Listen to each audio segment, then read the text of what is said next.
When it comes to fans, it is a fan's right to have whatever opinion they want to have.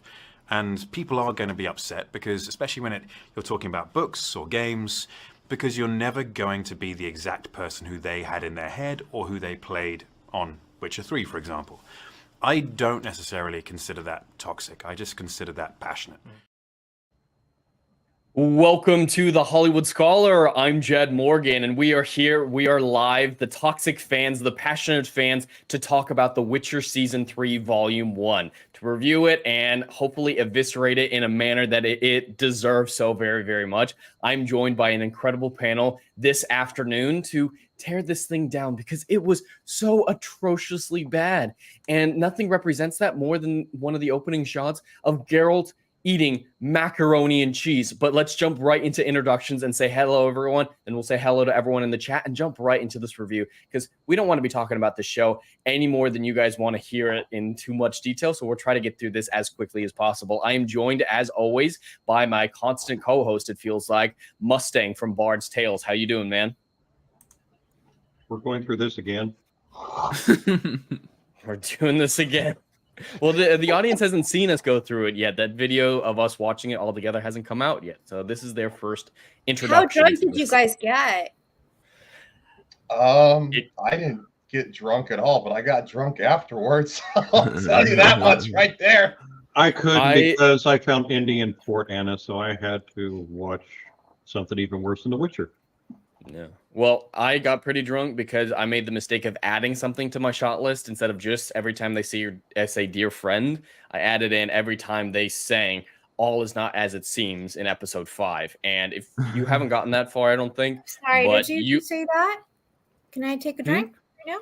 Yes, yeah. I did just say that, so go for it. No, Anna, for your reference, in episode 5, they replayed the same 10 minutes of the banquet at Thanid over and over again.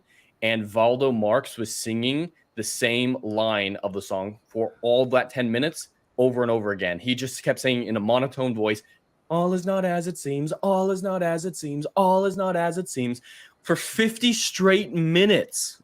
I'm going to take another drink right now. Thank you. Yeah, literally, this is all you would hear in between dialogue breaks is, all is not as it seems. And you're just like, why? That's the pace. That's the cadence. Yeah, I know. It's because I still have it stuck in my head because we talked about it on my freaking show last night, and one of my other buddies watched it too. He watched all 5 episodes, and he's like, "The hell did you play that for?" I'm like, because that sums up the whole freaking volume 1. I just don't get it. It had all the subtlety of a brick getting thrown in your face because we got it. A political event full of conniving and manipulative people are lying to each other and everything's not as it seems. We kind of got that. We didn't need you to sing it to us a million times in 50 minutes for us to get that. Connect the dots. They either think we're retarded or they are, which might be both are true. Maybe both are true. But I'm also joined by Devil Made Me Do It. I believe this is your first time live streaming on my channel. Is that correct? That is correct. First time. Beautiful. Popping my chair here. It's great to have you here, man. Do you have any opening thoughts on The Witcher? Oh, God. You know, the thing that stuck out to me was when Ciri's in the marketplace and the guy says, I can't have any of the donut because I'm wheat intolerant. And I was all, oh, my God, they made him gluten-free. They made a gluten allergy in medieval Europe. God, I forgot about that. What? Yeah, they gave Fabio from the book gluten intolerant, Anna. He says, I can't have donuts because I can't eat wheat. I forgot about it too. What? Yep. What was that, episode 4? 3? I think Oh, three. God. Like, I don't know, Jed. Like, I was saying to everyone, you're still alive. Thank you for being alive, watching all of it. You too, Scott. Ryan, I don't know if you watched all of it. Oh, no, I stayed for the whole thing. Oh, my. You guys are heroes. That was the longest 5 hours of my life. Congratulations. I have never met people like you before in my life. This is amazing stuff. I can go through 2 episodes. I couldn't do it. I tapped out. I was like, go. It was really painful. And speaking of that, welcome Anna's Gameland. I believe this is also your first time live streaming on my channel. Is that correct? Yeah, I think we've been on other live streams together, but yeah, on yours, yeah, we did the pre-record thing, which was needs to go into the archives of never to be seen things ever. Because I think we were the only ones drinking, so I'll take the drink to that. I will as well. Well, Biggles Metz is in the chat, and he's currently editing that video for me, trying to bring down the episode 1 right now to a manageable length. And I don't. But no, thank you so much for having me on. And I wish it was under different circumstances. But... For real though, we could have done Last of Us together. Wouldn't that have been so much better? Yeah. No. No. No. I'm gonna say I watched all the Witcher. The Last of Us would have been easier. Exactly. The Last of Us would have been a lot easier. Thank you. Well, watching The Last of Us, which I did with my dad, like I didn't really drink. Watching The Witcher with you, I had to drink. You had to. Oh yeah, this is way worse than The Last of Us. I hated The Last of Us from beginning to end, but it was substantially better. So one of the things that I want to ask you is, why did you all want to watch it? He made me. Algorithm. My video review is doing phenomenal right now. It's one of my best performing videos in 6 months. So I think that might nearly become justification enough. I like The Witcher and Henry Cavill, and now I don't. No, you don't. Well, with that, it's time to introduce Ryan to the channel. And I believe, we have 3 Virgin Jed streamers on here because you were at the pre-recording as well, but I don't think you've ever live streamed on Hollywood Scholar before. So it's great to have you here, man. Thanks for inviting me, I guess. I would have said that watching that was fun, but I would be lying. I'm surprised I'm surprised that we made it through the 5th episode, to be honest. It was getting pretty rough. I was really struggling about halfway through 4, and I was like, I don't want to do this anymore. But I was like, I gotta watch it. Like, man, it's the drop off in the show is unbelievable. It is drastically worse than season 2. Which I didn't think was possible because I hated season 2. I really despised it. And that's still my highest performing video on this channel. And it was one of my first ones. Like I had my channel for 2 weeks when I reviewed season 2, and it's still my most highest viewed video. It's ridiculous. But I just want to say hello to the chat real fast. We've got Legatus Legionus, my ever faithful mod, and he's saying happy Canada Day and happy early Independence Day. That is the only thing to celebrate right now, with the notable exception of the grateful end of Pride Month, or as I like to call it, Dinosaur Month. It's great to be over. It's July 1st, everyone. We made it through. We made it through.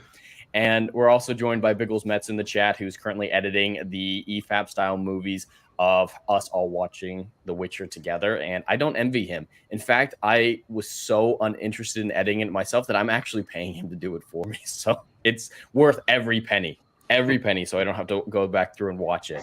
But let's jump right into the review. So before we get into the nitty-gritty of it, if we could just each take a turn to really briefly describe our experiences with the show and with the franchise of Witcher overall, with books and video games as well. So just real fast for me, I love the books. I've read and listened to them many, many times, and the video games as well. I have probably close to 2,000 hours in The Witcher 3. It's not healthy, but I do love that video game. It's my perfect video game, and I do a lot of lore stuff on this channel for it as well. So if you want some behind the scenes on how the books are set up, the lore and history of them, you can check out those videos. But I'd never call myself an expert on anything, but it's one of the franchises I'm the most experienced in. So I do have a little bit of background enough to have a certain perspective with that. But what about you, Mustang? Well, you made me read the books, which I'm very thankful for because they were good. Audiobooked them a second time. And yeah, you made me watch this fucking piece of shit thing that I had to watch the other day. And I'm really not happy with you. And you need to drink all my hot sauce that I gave you as punishment for that. Oh, it's right there, is it? Start drinking, bitch. I do have hot sauces here. For those of you who don't know, for my gaming streams, I do hot sauce for super chats, and the chat really enjoys seeing me suffer. So if the chat wants to see me suffer on top of suffering, I might consider doing hot sauce while doing The Witcher because it would be a grateful relief. Sorry to interrupt you, but You're Mustang good. and I were talking about I can out sauce you. Anybody can outsauce me. I did Cholula sauce for the first time on my channel, and it killed me. That was the first hot sauce I did, and it was too much for me. Weak. Yeah. What? Very is delicious. Cholula and Tapatio, my two favorites. Well, speaking of that, as a little bit of a plug on Geeks and Gamers, one of the channels, we don't know which one yet, there will be a video coming out probably tomorrow, which sees me and Fear the Beardo doing the one chip challenge together with a dab of just extreme regret dabbed onto the chip. So, dude, you're gonna get. I'm betting your face gets as bright as your beard, as red as we your did beard. it yesterday. We recorded it yesterday. It was bad. I was so nervous beforehand. One of the guys there, Dean, said I went like pale white right beforehand, but as soon as the heat hit me, I just went crimson in like half a second flat. Yeah, if you've never tried Reaper, I've tried the Carolina Reaper hot sauce. I have some of that here too.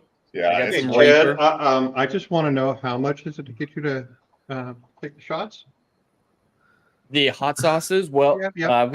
we can use the video game stream rules, either a membership or I'll just put it in the description of the video. It's $50 for the hardest one. Now I know that's a lot, but I would die, so I want to disincentivize people to do it as much as possible. So in just I'm sorry, I don't know why I'm laughing at you dying. That's weird.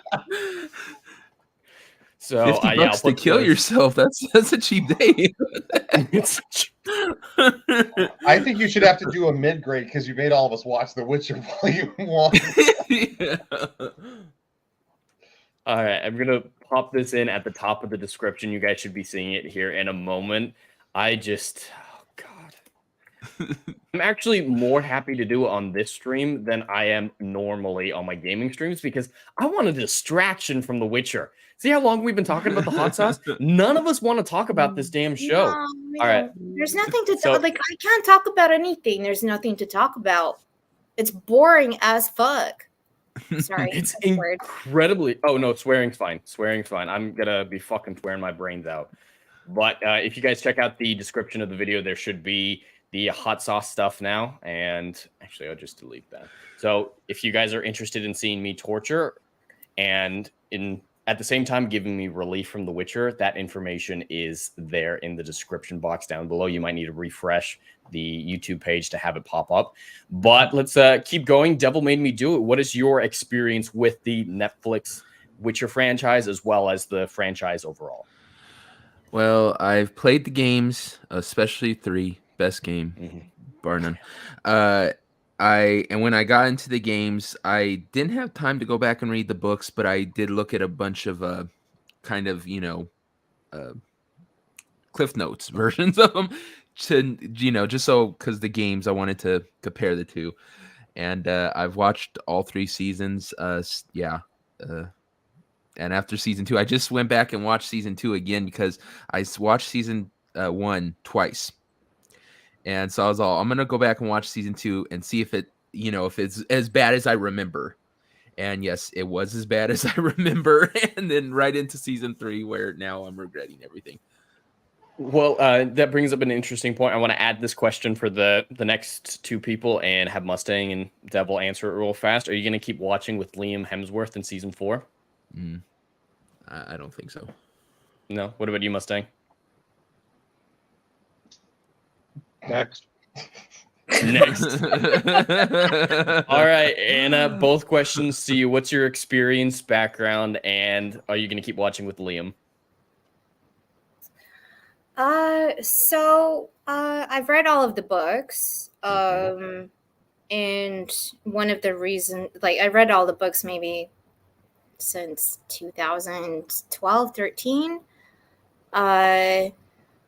One of the reasons is because I have like a Slavic background. So I'm Russian. So we have a lot of similarities with the Polish background and everything. And So the first season came out during COVID, and I hated Henry in the first episode as Geralt, because the whole time when we were stuck in COVID, stuck indoors, one of the games I was playing was Witcher 3. And I think nobody ever will compare to that voice actor who Doug Cockle is.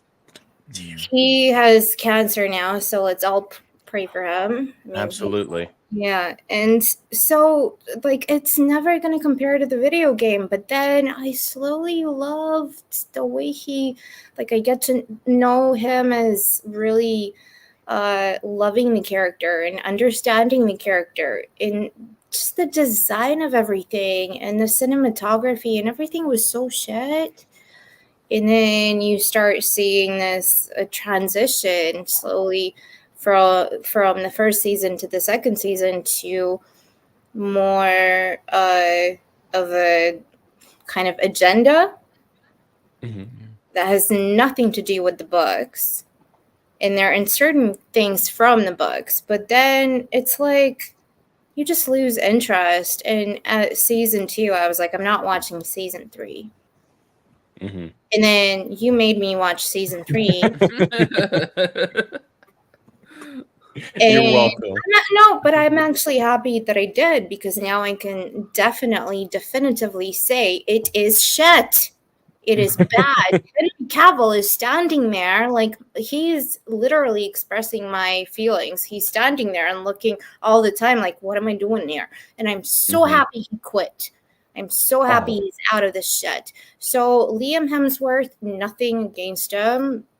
I mean, what has he been in? Hunger Games? That's about it. Yeah. Big wise. He's just Chris Light. Like, good for him. I mean, maybe he's going to pull it off. I don't know, but I'm not watching it. So yeah. Well, you brought up two interesting things right there. Is beyond Henry Cavill being a book fan and escaping gratefully, which I'm really happy he did, I'm also glad he left, because that was the one thing keeping the normies interested. Like, everyone I met, he's like, oh, we love Henry Cavill as The Witcher. I love the show because of him. Well, now a lot of people are taking a second look at the show and realizing maybe it's not actually as good as I thought. I was getting blinded by the star power of Henry Cavill. And I really enjoy that, because back when season 1 came out, and even season 2, people were telling me I was crazy for disliking the show. Henry Cavill's amazing. How can you hate Henry Cavill? It's like, it's never been about Henry Cavill. I really like him in the role. I didn't like his screen test, but once I saw the first trailer for season 1, I realized maybe he's an actual good option. But I'm glad the normies are finally starting to wake up, and it's an interesting evolution to see amongst the fans. But another thing with you, Anna, and the big reason I wanted you on here is because you're another lore expert to a certain extent, where it comes to, like, you've got the Slavic background, which I don't have, so that's a great perspective that none of us share with you, and you're also a big book fan as well. So that's what I did with everyone on this panel, a lot of different perspectives. And like with Ryan, who we'll get to in a minute, and Devil, not as big into the books as the rest of us are. I just wanted so many different perspectives in this discussion, so it didn't just seem like, oh, book fans, they want 100% accurate. No, maybe it's just shit. Now, so one of the things that I also want to say really quickly is there is so much Slavic lore, and Andrei Sapoznik basically took not just from Slavic lore, he took things from Greek, Arabic, a lot of different mythologies. But one of the, like, 80% of it is Slavic lore. And this is the thing that has been missing in this season. I mean, I only watched 2 episodes. Maybe it gets better. You guys have to tell me. But from what I've seen, they've created their own monsters. Why? They did that again. Why? There's only one lore accurate monster. Why didn't they take something from the book, from the lore? Why didn't they need to create something else? Well, Anna, I don't know how well you remember Blood of Elves, but there's that barge sequence where Geralt fights an Ashkana, and that's in this season. So the Ashkana is the only lore-accurate monster in the entire season. Instead, there's the flesh monster. You got to the flesh monster, right? Yeah, we did. It was episode 2. We did. Yeah, I believe it was. Yeah. So that's most of what we got. Besides in episode 1, the fake Scarmandel that they made up, that's somehow a bloodhound. Those are the 3 monsters we got. Whatever the fuck that was. Yeah, Jackapace. That's not in the lore. So we got 3 monsters in The Witcher, and 2 of them were made up. The and creature- Baba Yaga is in the Wild Hunt. They confirmed that Baba Yaga is the new leader of the Wild Hunt, and Aridin is her second in command. So it's still Baba Yaga. Baba Yaga actually does show up briefly when the fake series eyes glow green. That's Baba Yaga possessing her. But let's move on to Ryan. We got to get through these introductions real fast. What are your experiences with the book and the video games, and are you planning on continuing after this season? Oh no, I just came on today to say that I hate you for making me watch. No, I'm kidding. I was gonna watch it anyway, to be honest. So I have experiences with the games. I'm a big gamer, love the game. I wish I could get to do it more. Watching that giant piece of garbage the other day has made me want to actually go back and start from the beginning and play the games, because it's a really bad taste in my mouth. I watched season 1, 2. I definitely saw problems with season 1. I ultimately did like it. I didn't hate it. I think Henry Cavill does a good job. Season 2 got really funky, but it was still somewhat tolerable. At least I didn't feel like want to scratch my eyes out. But this the other day was so damn boring. It felt like time was standing still. And literally it was like halfway through the 4th episode that I was just like, I don't know how much long. I'm like, I'm still sitting here and nothing has happened. And it was just horrendous. Absolutely horrendous. Nobody seems like they want to be acting in this show, which makes me think that they all probably thought that the end of the season 3 would be the end of it, which it should be. And I probably going to watch it with Liam Hemsworth just to review it, but because God knows I've watched Willow and all that stuff, but this is probably one of the worst things I've watched as of recently. And I watched Velma. Nobody believed me. I was over at the Geeks and Gamers house yesterday, and none of them watched it. I was telling them, everyone I watched with pretty much unanimously said it was worse than Velma and all this other stuff, and they just wouldn't believe me. So it'd be interesting to see their reactions. But before we jump into episode 1, we're going to try to go through each of these episodes individually. There's 2 chats I want to address real fast. Yes, I'm going to address your chat. Oh, and yes, we're going to go through each of them. Some will be faster than others. I don't intend this to be a 5-hour long, this is Mordor country type stream, but we'll see how quickly we can get through it. But we've got Carolina in the chat, and absolutely correct. Hexer 2001 is way better. So with the initial translation, The Witcher was translated into Hexer, and apparently from what I've been told, that's the one that the author preferred, the pronunciation and the translation that he preferred, at least initially, over Witcher. And that movie is really rough because it's just jumbled together and it's not edited very well. But the reason for that is because it was supposed to be a TV series. It's supposed to be a mini series. And so when you edit a mini series into a movie, it doesn't usually work. The actual mini series came out a year after this, and it's really good. There's absolutely love and care for the source material. They add a lot of weird stuff, but nothing that necessarily contradicts the lore. Like the first episode is all about young Geralt getting his mutations. And some of it's really weird. Some of it's very psychedelic. I equate it to, and I'm not an expert on this, Mustang might be able to correct this comparison at least. I see Hexer as very much the 1980s version of Dune, where it's like you could tell that they liked the source material, but they were also high on psychedelics when they made it. That's how I see Hexer. That's how I see the Hexer series. It's great, but they were definitely high on something when they made that. What do you think, Mustang? I'm sitting here thinking that might be a fair comparison. I never even knew that existed. It's actually, it's very low budget. It's made in Poland, so you have to watch it with subtitles in English. It's very, very low budget, 2001 effects, but the story's there and the characters are there. So I rather enjoy it. I enjoy it quite a bit. It's good. I was able to see it, and I was able to follow even the subtitles. But yeah, you bringing that up, that's a fair comparison.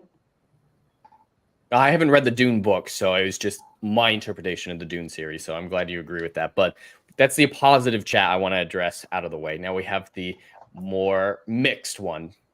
We've got Bard's Stories here for $35. Wants me to do some Ghost Pepper. And partially, I'm excited to do it because that means I can stop talking about The Witcher for 30 seconds. But also, thank you, Bard Stories.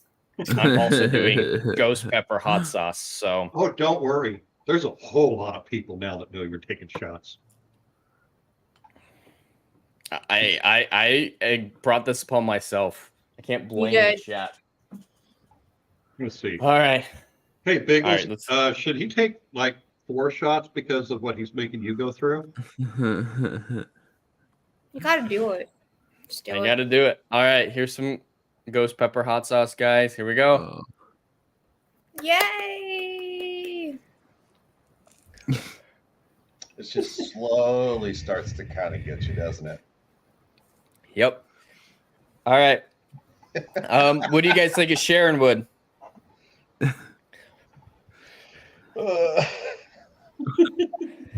Wait till he gets the hiccups. That's really good. I only get the hiccups with Elijah's cream regret. Just look at Mustang's background. It's soothing. It's nice. Look at the coolness of it. It's like relaxing. Not like what's going on in your mouth at all. Oh, this is so much better compared to the one chip yesterday.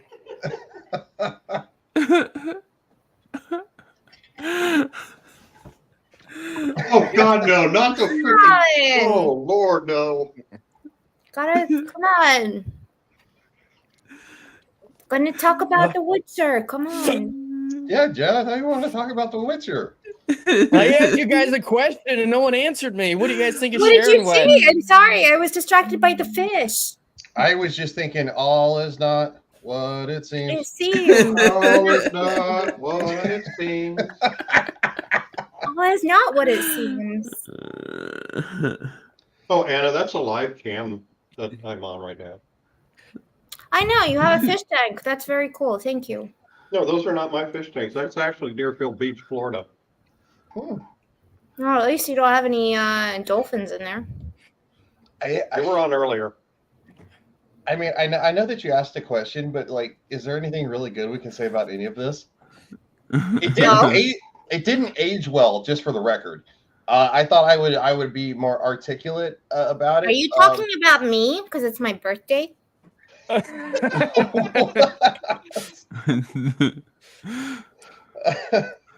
right. Well, I have an actual question, and this might be better for Mustang and Anna, but I'd like to get the other two's perspectives on this as well. Did episode 1, as well as subsequent episodes, but really episode 1, feel like an attempted appeasement to book fans by people who don't understand the books? What I felt like they were trying to pretend to get back on track, but not actually get back on track. Like they had to catch up with the not training. at all. No, And I thought they did a terrible job at it, but with all the book related things, it's like, oh, you wanted a book related scene. Well, here are the characters in the room together like they're supposed to be. Isn't that book accurate? Is that what you wanted? No, but one they're of so the things retarded that it didn't actually work.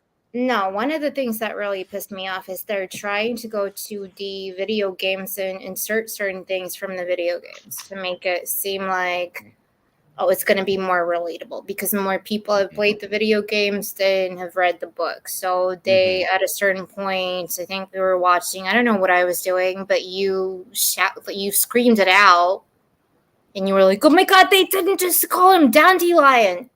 Mm-hmm. And it was like, what? He's Yaskia. He's not He's dandelighting, and they put that ugly painting of Siri. That's from the books, yeah. Cheap Amir, exactly like it was bad. Like they're treating their viewers as idiots. Well, they've done that from the beginning. The whole video game thing, like the bathtub scene in season 1, that is 100% a meme from the video games. And it just feels so out of place, just like you're saying. They don't have the rights to the video game, so why pretend that you do? I was so bored with the way it started out. I actually went and started watching the Dune 2 trailer. And I didn't even hide it from you. It wasn't book accurate. It wasn't correct. There was nothing about it. No, I just mean like they tried to include stuff from the book, but they retarded about it and they bastardized to such a degree that they're just, we gave you something from the book. We got this character's name right from the book. Isn't that what you wanted? It felt like a attempted retarded appeasement that only pushed us away farther. Well, that's how a lot of those shows are. They'll sit there and go, you know what we should do? We should do this one little thing, and it'll make all the crap we've done better. You know? My meme's better. Pull that one up. Well, just for the chat's sake, this is what I was talking about earlier. That is 100% macaroni and cheese that Geralt is eating in the first episode. Yep. By the way, it's the dinosaur macaroni and cheese because I did enlarge it when I was making the meme. I thought it was No, like did you? Dish. Are you serious? Yes, it is. It's a dinosaur. It's an advertisement for Kraft. God damn it. Can you imagine like the frustration? Because this is what I saw, and I wasn't really watching after 30 minutes, but this is the only time Henry Cavill was speaking. I saw in his face, like, I don't want to be here. No. I'm just doing my lines. I'm gonna Blink do my twice. thing. I know I'm gonna quit, and I'm just here, but I don't really want to be here. Like, he was doing his best, but it just seemed so out of place. Like, his face was just like, I'm holding macaroni and cheese. What the fuck? Well, No, like, even the two women, they seem like they just like. I literally feel like once everybody found out that Henry Cavill was leaving, because even both of the female characters are like, we didn't know he was leaving. We we're sad to see him go, and it's like, well, that's weird. I thought he was horrendous to work with. It kind of the rumors about being sexist on set. Yeah, it's I like don't believe it. super weird because both of the girls who literally play opposite of him, one who he locks lips with all the time, they seem to be like just shocked. And no, the what, like the first 10 minutes of that first episode feels like ass kissing. Because it's like, oh look, Henry Cavill's being badass. Is it's Geralt. so awkward, isn't it? It's very it's forced. so awkward, and it comes across on the screen. It's awkward. Yeah. It's I was just gonna say, I don't think any of them want to be there. Oh, Here's the I thing with 100% Henry. agree. If Henry was what they kept saying he was, he's got a lot of girlfriends out there that would have been able to collaborate it, and nobody's come out saying it. Oh yeah. Well, No, it's not well- like the whole situation with Jonathan Majors where a bunch of other people are trying to collaborate with the accusations with Henry Cavill. Every single person is saying, no, that's false. It's not true. Same with Chris Pratt. When everyone is saying shit about Chris Pratt, even the woke people like Mark Ruffalo were like, no, he's a great guy. Stop. Yeah. Well, No, he's not homophobic. I think it comes from the place where a while back he did an interview where he said, kind of like Mike Pence did, that I don't go out to private, dinners with women and stuff because I have a girlfriend and I don't want to ever make her feel like maybe there's something going on. And people are calling him, no, that's so sexist. That's so wrong. And so I think it stems from that. It's like the same kind of attack, them trying to say, oh, look, his opinion on this, obviously that means he can't trust himself with women because he's a bad dude or some shit. I think it kind of comes from there. And I don't like Yennefer or Ciri's casting. I despise them, in fact, even in season 1. But they were better in season 1. Like, they actually tried, just like you guys are talking about. Yeah. They put in effort, and there were moments of talent that I saw. And I didn't see any effort or talent put in by them at all in this season. So I agree. As soon as they found out Henry Cavill was leaving, they all just gave up because they figured he was the one fueling the show and the only reason people were watching. So they can't leave because they don't have careers outside of The Witcher where Henry Cavill does. But at the same time, they know there's no point anymore. And it's disappointing because, again, I didn't like their casting, but they used to be better at least. And this is just, I think one of the reasons is because at least in season 1, he was so invested and he was so into it and he wanted to make it work. And after all of this shit, and he knew by season 3 that he's quitting, and you can see it like in all of the episodes. You can see it. He's just so deflated in all of the, when you're on set, when you're with characters and you've got that energy.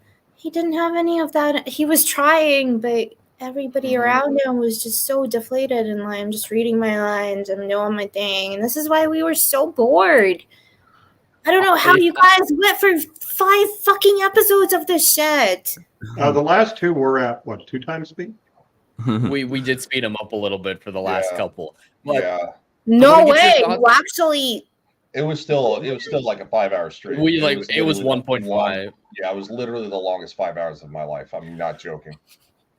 Well, I want to get you guys' opinion on this. So, from the behind-the-scenes conversations, a lot of the stuff that happened with Jaskier in this season was Joey Beatty's idea. If not, he was really behind it as well. I kind of got the feeling that he was the only one who wanted to be there, even though he sucks ass and is terrible as Jaskier. I feel like he's the only one who wanted to be there and enjoyed the direction that his character went, whereas everyone else didn't like where they went. Would you guys agree with Jaskier's portrayal?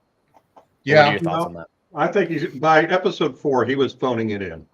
The first 3 he tried, I think he may have found out later than the rest because there was a marked difference between episode 3 and episode 4. It was just, you could tell there was something that deflated him.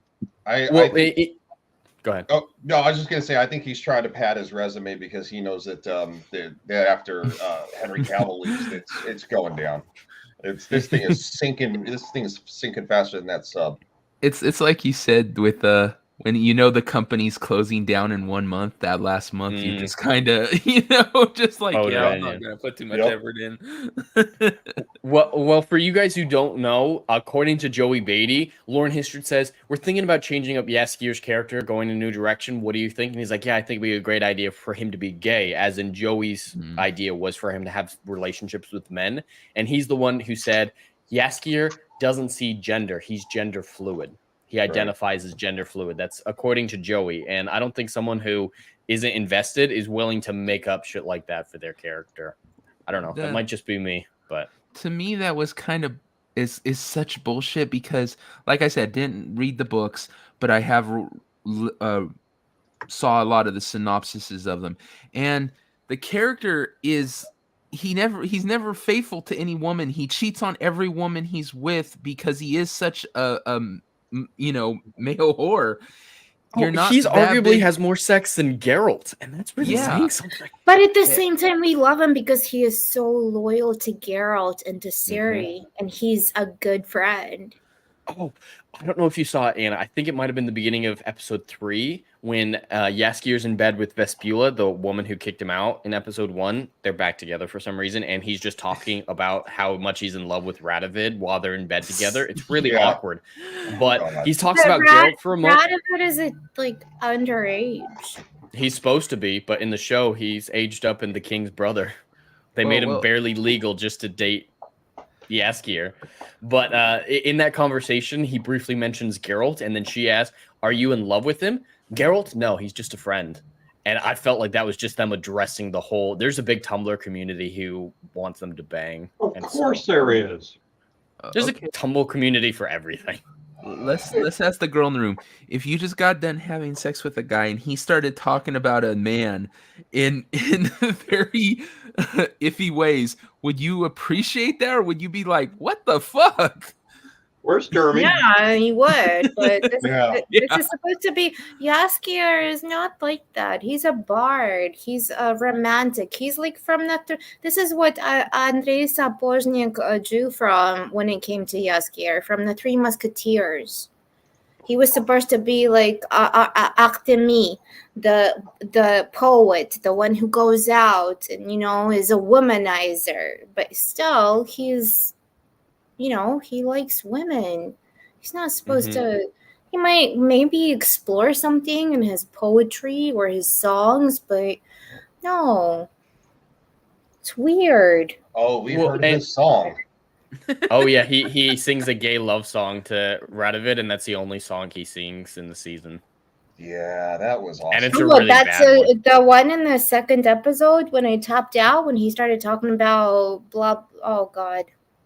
That's it. We want Dan Vast to sing it. I've got an in. I might convince him to do it. Gonna add that into his bet with Gary. If he loses, he has to cut off his man bone and sing that song. That would be awesome. I'm all for it. But episode 1, there's so little to talk about with episode 1, especially. Like, for some reason, there's a random barn somewhere where Geralt meets some assassins. Okay. Oh, no. There is something we have to talk about in episode 1. How the letters got sent to each other. Holy fuck. So that really pissed me off. No. That was an early thing to piss me off, and that's an example of what I was referring to. Like, oh, we included the dear friend letters from the book. Didn't you guys want us to do that? See, we gave you what you want. Now shut the fuck up. But they did it in such a retarded manner, bastardizing the meaning of the dear friend letters and writing them like an idiot and having them appear in such strange ways that it made me hate the season more. So for the people at home who haven't seen it, in the books, there's a period after Geralt and Yennefer are in this arena relationship, are we not? Probably not. And he has to write her a letter, and he doesn't know how he's supposed to sign the letter. And so in a moment of awkwardness and lack of confidence, he writes, "Your dear friend, Geralt." And then Yennefer gets pissed off by that and replies in a very sarcastic manner, "Dear friend." And they send each other letters back and forth, sarcastically saying, "Dear friend." And they included it. Stop saying "dear friend." It's like I'm in the Winter Soldier. Makes me like a cold thing. I need to drink.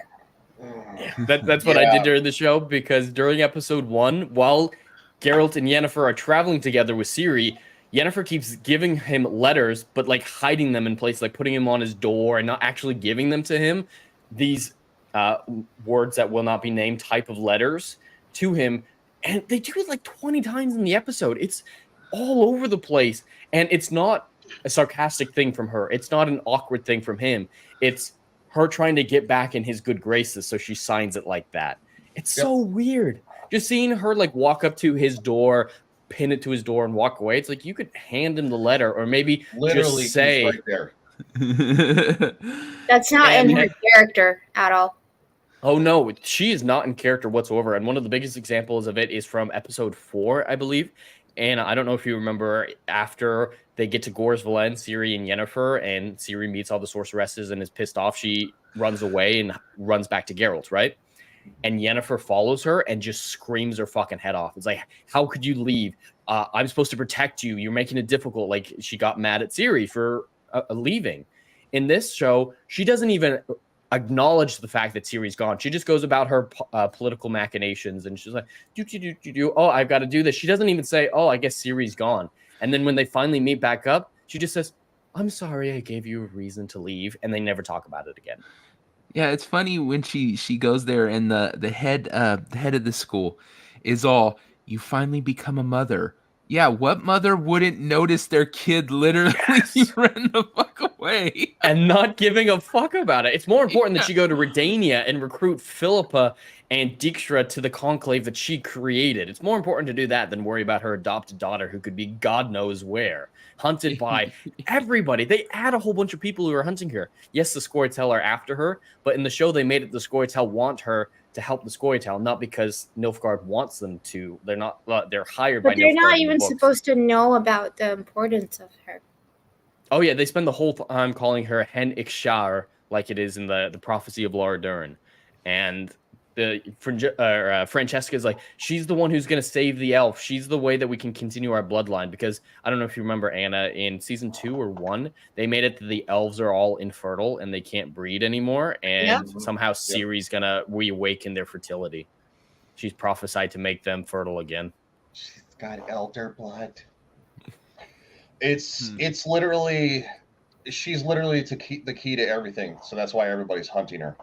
So one of the things is this is written by somebody who is Polish and wrote this kind of putting a lot of different mythology and a lot of different Slavic lore into it.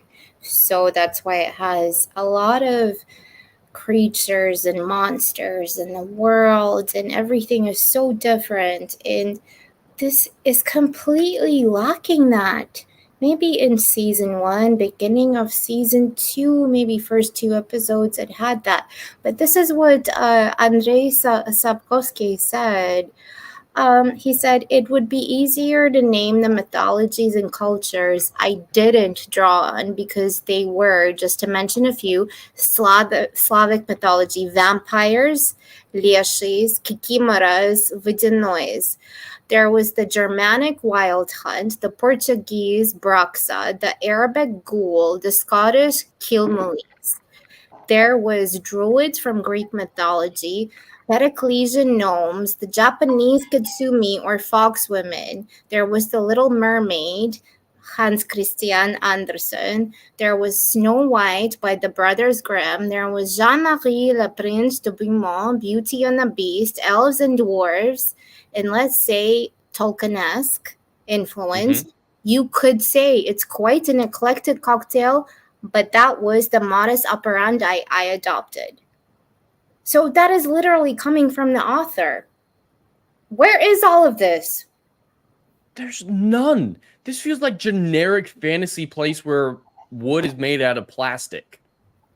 It has no cultural feeling, just like you're talking about. That's why I love the game so much, because you get to visualize. It feels like a very unique place, and the music, especially the orchestral music, feels so very Slavic, at least in my limited exposure to Slavic culture. And it just, I can't associate anything with The Witcher because there's no distinct cultures in it. Even the individual kingdoms don't feel separate from each other. Nilfgaard doesn't feel distinct.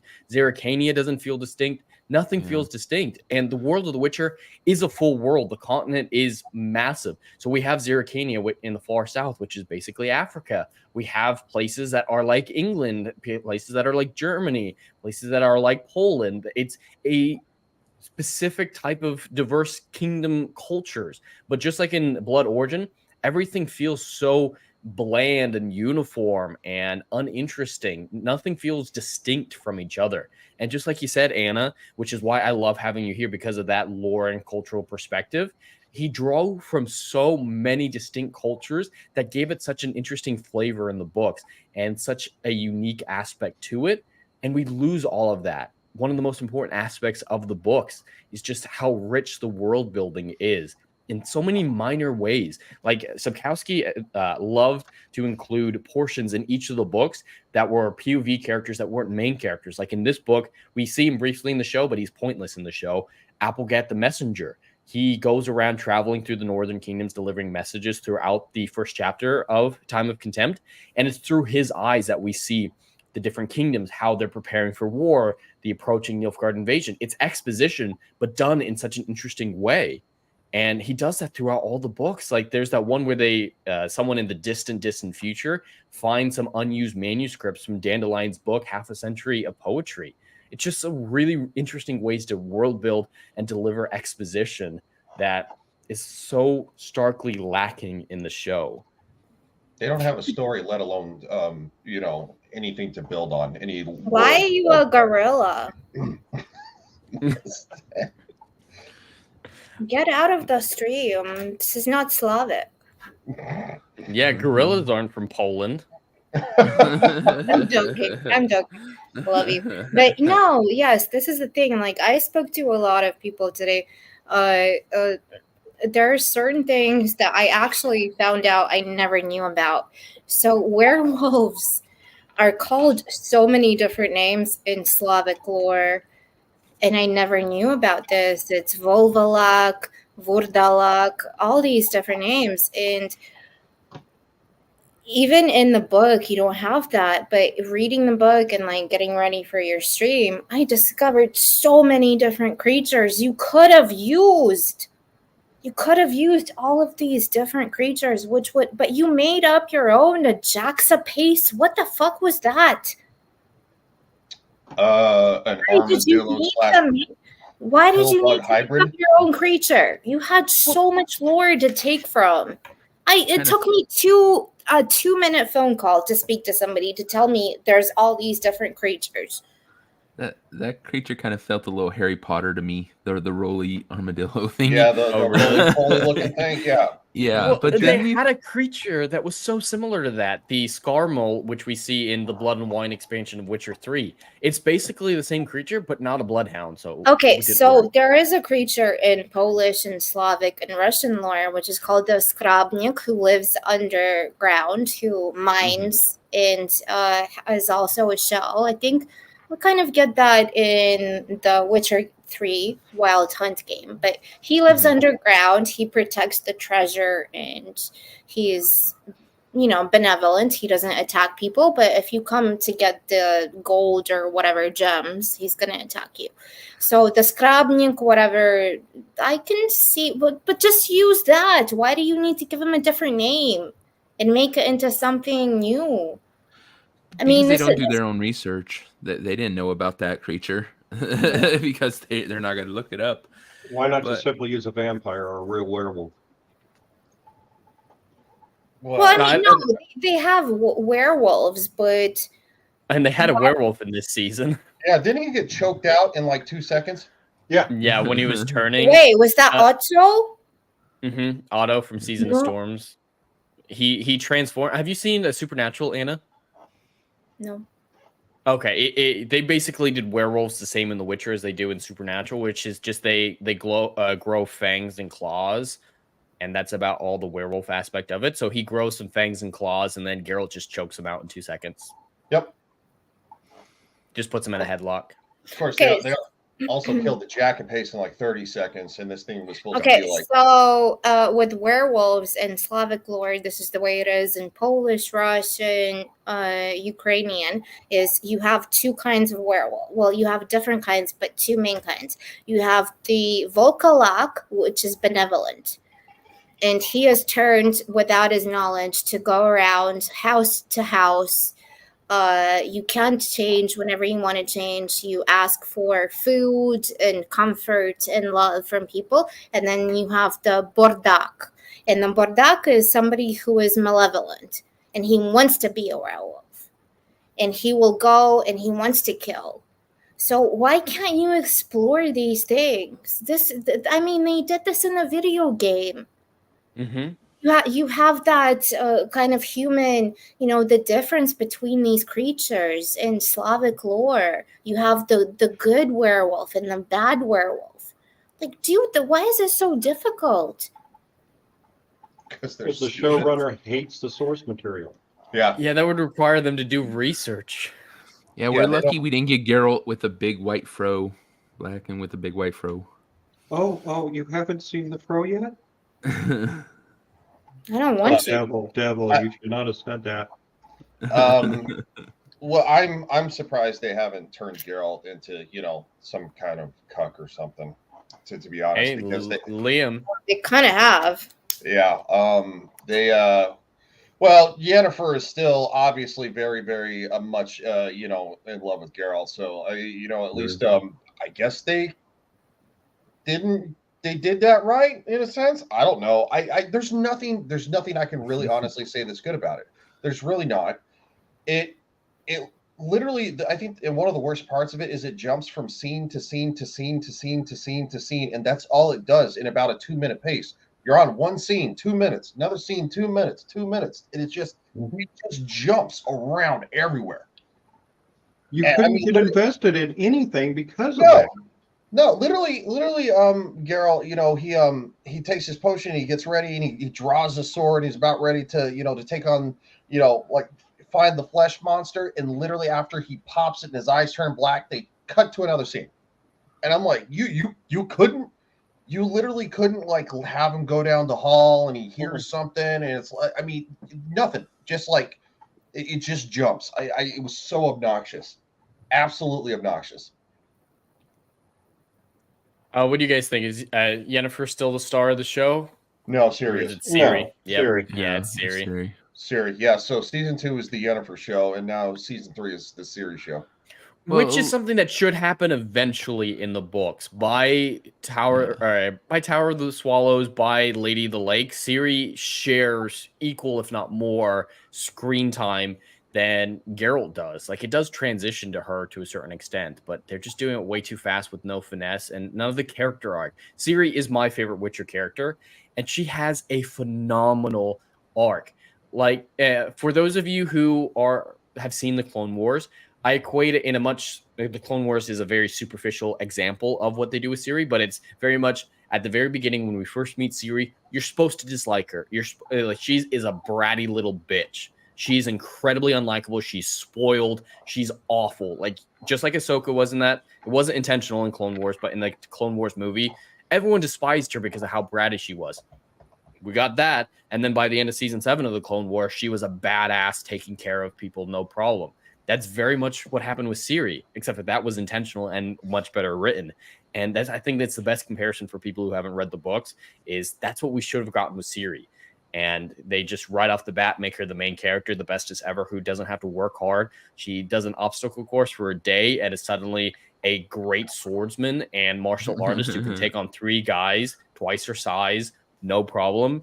And that's not how it is. Even in Tower of the Swallows, which is the second to last book, she struggles to take care of a handful of men. And the only reason she's able to win is because she uses fog, and they go out on an icy lake and she's the only one with ice skates, and she like jumps out of the fog, takes care of someone, disappears again. And it's very stealth oriented. It's a really cool sequence with her in the book doing that. So even at that point, she struggles. And in the last book, it's still the same thing. Like, she's not the bestest ever. We got ice skating, remember? Her and Yennefer were ice skating together. Hold on, I actually been thinking about this. The true star of this one, because she probably had the most screen time, was the damn wine tester. Fringilla? Did you get through that whole story, Anna? God, no, I was too busy. Biggles. Thinking. I said I edited that part already. I'm sorry. I didn't pay attention. It's all good. So Fringilla, she was arrested at the end of the last season, and for some reason, she's added to a group of wine testers for the Emperor. They specifically I remember that. I actually she was like doing like wine testing, and then I said like she's gonna like rise up from the beaten down. Yeah, Phoenix. Well, we haven't got to that part yet. She hasn't risen from the ashes yet. But what happens after what you watched, Anna, is one of the group dies of alcohol poisoning. Like, the Emperor's drinking enough to put 7 people in danger just by sipping his wine. And she decides to switch out her body with his, so she leaves the castle as a corpse, like Count of Monte Cristo style. And then she just goes to a tavern and gets drunk. And so she nearly died of alcohol poisoning, and the first she does is get drunk. Let me ask you a question. Go ahead. Scott and Jed, what happens in Ryan? What happens with Kahir? He kills his elf boyfriend so that the Emperor will trust him again. So Kahir is gay? That's right. They're not actually a couple. It just seems like they are. That new guy, Robbie Amell, the Mohawk elf. Yeah. The Mohawk elf and him apparently are best friends. And the Mohawk guy is trying to betray Francesca for the Emperor. What, the one who looks like Nathan Drake? Yeah. Okay. Yeah, he apparently knows Kahir from way back in the day, and the Emperor asked Kahir to kill him to regain his trust after. Why does it sound like we're reviewing some like 17-year-old girls? Like, what is this? Jesus Christ. One of my favorite parts about Fringilla is when she escapes. They don't show how she does it or what she does with the guy's body who died. She just crawls out. Just crawls out, and it's just like, what? At least in the Count of Monte Cristo, he had a place to put the old man's body. Yeah, he had tunnels he could put him in. But in this one, it's just. And how did she get out of her shackles? She was shackled. I have no idea. Shackled to the table. Yeah, how'd she get out and get in the bag? Idea. And where'd she put his body? Obviously, she had to store his body somewhere because, So, yeah, they're all like, yeah, where'd that black girl go? Oh, and what's his body doing here? That's not in the bag, huh? I hate to say it. I think you would notice a black girl going missing. Yeah, especially when every other one's white. I'm just saying. Well, we've got a question in chat from the Primordial Lifeform for, I think Mustang's the only one who's done both, maybe Ryan and Devil. Which is worse, Indy 5 or Witcher Season 3? The first 20 minutes of Indiana Jones was fun, and then it turns into complete shit. So by that account, it's better than Witcher. No, it was, there were 20 minutes. I'm actually going to say Indy is worse because it was the complete obliteration of a hero. A true hero for wasn't obliterated. Oh yeah, from a cultural standpoint. Obliterated. Yeah, I don't think either. The cultural impact you're saying is what makes it worse. Oh God, yes. I think What? because Indy is probably a lot of people, they know him from when they were kids. He's, The Witcher's kind of really come into people's notice here in the past, 7 years, maybe? Yeah, 6? yeah, since the video games. Yeah. Yeah. And so, but Indy, I mean, that was my childhood, like to see that destroyed is just destroys me. And then Well- Harrison's comment today made it just even worse. Oh, He I don't went know. full, dude. He went full retard. Oh, Oh Great. God, what do you say? Oh yeah, he that Phoebe Waller-Bridge taught him how to love and laugh again. Oh God. Holy What? shit. Yeah, Harrison Ford. Ryan, just hit my Twitter. You'll see it. all right. Well, I'll say this: the first 20 minutes basically rehashed the three original movies. Because I mean, they literally stole scenes from those movies. Yes. You get Indiana Jones, obviously in a Nazi uniform again, so Raiders of the Lost Ark, and then of course he throws a guy from a bike, and the car runs him over in the same style that they did in Raiders of the Lost Ark when the guy gets run over by the truck, and then of course you have Indiana Jones riding on a Nazi motorcycle, just like in the Last Crusade. I mean, it's literally rehashing old scenes, and that's why the first 20 minutes is actually good. They even put planes in it. They put Yeah. the planes in it. Mhm. Yep. Yeah, no, it's Woo, guys! Like, who's excited about anything right now? and here's the kicker: when they started off, and you realize this is June 1969. My first thought is, why the hell didn't we go Russians? That would have made more sense. The Cold War is it's in the heat of the Cold War, but we brought Nazis back. Well, because Nazis are right. favorite. They did Russians in Crystal Skull, so that Yeah, didn't really but- play well. okay, not only before that, but this then we went becomes before this becomes an indie review stream, Sorry. Yeah, It'd be sorry.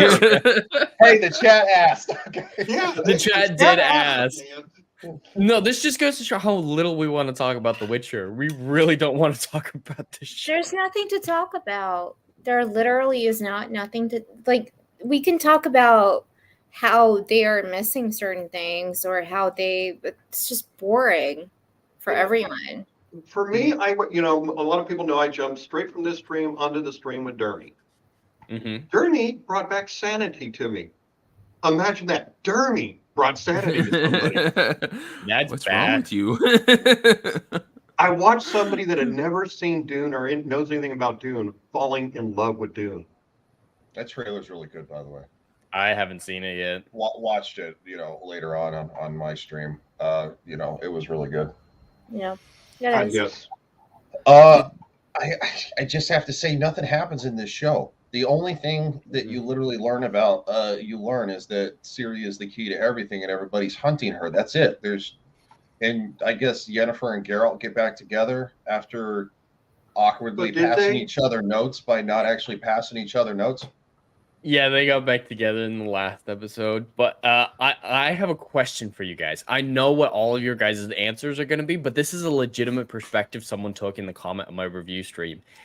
That perhaps the whole storyline with Geralt and the flesh monster and Stregobor being a racist wild goose chase to distract, or red herring to distract from Vilgefort, was the writer's room being anti-woke, saying that it was stupid. What? Thank you. That was my reaction too. Like, I'm sorry. I think you got the words anti-woke and woke mixed up, because it was one of the storylines that I felt was definitely the most politically motivated. Did they not see the BDSM scene where the black woman is whipping him and he's saying yes, mommy, more, basically? No, look, it's what? very, very easy these days. Nobody is okay. One of the shows that I watched that had a little bit of woke stuff and I really liked it was the new one with Natasha Lyon called Poker Face by our favorite Ryan Johnson. Ugh. Yeah, but he did do a couple of episodes of Breaking Bad, and that is a good show. That is a good show. And Natasha, they take the piss out of both sides, and That's not woke then. no, but it has some woke shit. But it's cool. Like they take the piss out of both sides, and that's awesome. But when you talk about this is basic level of shitty writing. There is no brain cells activated. There's no way to say this show's not woke. You have a character that's transgender, essentially. You have multiple gay relationships through the whole thing. Characters that aren't even supposed to be gay. Yeah, there's just no way. A random old lady lesbian thirsting for Yennefer. This is written by a dude who is Eastern European. This is set in Eastern Europe. Why are there so many diverse, just like in Lord of the Rings? Why? This is our Lodge of Sorceresses. At least part of it that we get in this season. Like, why? What is the point? It doesn't make any difference. They're bad actresses. They're bad actors. I recognize the ones on the top, but I don't know what the fuck those are on the bottom. And Kira, what did they do to Kira? They made her Lizzo. Kira has such a great personality, especially in this book and the Witcher 3 video game. She's got a very unique personality, but this one she's like all chubby and annoying and God. See, I'm one of the people who actually chose freaking. I didn't choose Ian when I played Witcher 3, and I chose Triss too. Yeah, and so the girl who plays Triss in the show, I don't think she's bad looking, but she doesn't look anything. She doesn't have that fiery red hair and stuff, and that annoyed me so bad. The personality. Yeah, and it just annoyed me so bad. So yeah, that's the one that's the most egregious to me. There are some parts in the books that are almost a one-for-one with Tolkien. You could tell that is where he drew from so heavily. Where is any Tolkien in here? And I'm sorry, I do know the lore. I do know where these books are written. I do know Northern European in that time frame. There's a whole lot of people that shouldn't be in this show. And it isn't because we're racist or anything. It is because that breaks the canon. It breaks the lore. It breaks the history. I saw a great post earlier today about, how can you say this about history? It's not this, it's not that. And my response to that person was, yes, but aren't you part of the people that are taking down statues, changing names of buildings and streets because you want to erase it? And that is what is being done here when you do that. Leave the characters as written. It's a crazy thought. They have a roadmap. And this is something I say a lot. I'm not always a diehard, just 100% accuracy. Even with The Witcher, I'm not 100% accuracy oriented. The Witcher video games, they change a lot about the lore, especially with the White Frost. The White Frost isn't an interdimensional destructive force like it is in the video games. In the books, it's just a future ice age, a natural phenomenon. Right. And so they change a lot. But the difference is, the way I equate it is, if you're making an adaptation and trade gold for gold, I'm good. If it's of commiserate value, I'm okay with changes. But if you have something gold like The Witcher and turn it into shit like the Netflix show, then you lose all that good grace I have for changes from the source material. And I agree with that, but also I have like a personal interest. Like, you are changing my culture. Oh yeah, when it comes to culture stuff, you are changing something that I have grown up with, something that I was taught from a very early age, and you are changing it and making it into something it is not. And that is not okay with me. Well, history is racist, go into right? your cultures in Africa or Asia and change that. Why are you changing my culture? Oh, they did it to Cleopatra. And they were called racist for it. I'll actually take it one further. If the actresses could actually pull it off, I wouldn't be a problem with it, because I am a giant fan of Dune. This is no secret to anybody who's seen any of my streams or people talk to me. I had zero problems with them race swapping and gender swapping Liet Kynes in the first Dune. She pulled off Kynes. Yeah. It was done properly. It was done right. And it looked good. That is something that you have to be able to do it. And I will tell you this, from Dune 1984 to this one, the Fremen were based off of people from the desert region of this world, so her look was correct. What the hell is that? This is a comparison between the Witcher books and the Witcher TV Transman. show. Yeah, that's being too kind. Seems by the way. applicable considering what's going to happen in Volume 2. There's a unicorn in Volume 2, so Yeah, we might discuss that. It didn't happen. Didn't we see the like a brief shot of the unicorn or something? Yes. in the trailer, in the Volume 2 trailer at the very end. Yeah, they Oh, showed the that's unicorn right. Yeah, briefly. that's right. Oh, that was a trailer? It's gone to the point where I think a lot of people are like you. They're like, okay, if you do it because it makes the story better, if you do it because it doesn't hurt anything, fine. Race swapping certain characters is fine. Not ones that are really established, because I really hate when you take something people are beloved and try to change it. But we know why they're doing it. We know why they race swap these characters. It's not because it makes the story better. It's not because it makes more sense that way. It's solely for the political points that they're going to get from it, not because it, like I said, it doesn't matter if it completely hammers the story. Like I said, they would make Geralt black, even though that makes no sense. It doesn't do anything. They would do it if they could have got away with it. They would have. But they knew that would probably be the line too far with fans. Well, a certain place that puts out cards has found out that was a line way too far. Oh yeah, with Aragon. Lord of the Rings, magic, butt heads. Well, I mean, these idiots are getting pushback about what they're Henry Cavill leaving because of the source material. So now you got the normal watchers who are obviously helped elevate the show. They're even saying, okay, well, I'm not going to watch it now. So I mean, not only have you bastardized the source material, but you've also bastardized basically, and one of the biggest draws of the show, and I don't think anybody's watching this other than like people who are reviewing it and shit. I really don't. Yeah, it did not trend on Twitter for that. I have never seen it. Season 3 trend on Twitter the day it came out or any day since. And we didn't see it on the homepage. It's something that's in the EFAT Movies watch along party that we did on Thursday.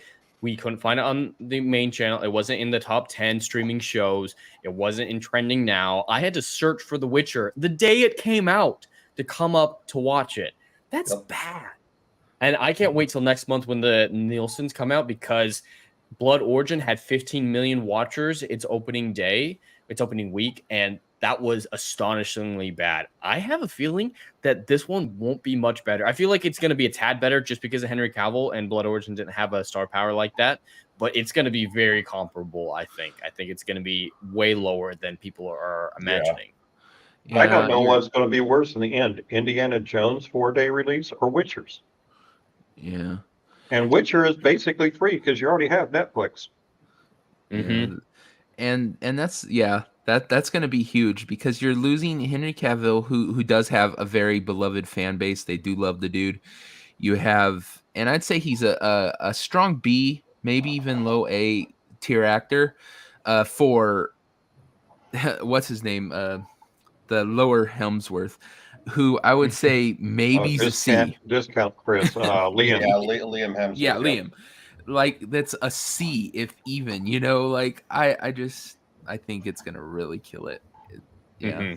Oh, it absolutely will. And one thing that I'm about to show you guys right now is, your franchise is in a bad place, especially when you have as much of a budget as you do with the Witcher franchise, which I've done the math with the numbers that they've given us. With season 5 coming out, they're close to $1 billion in just production budget, not even including marketing or rights.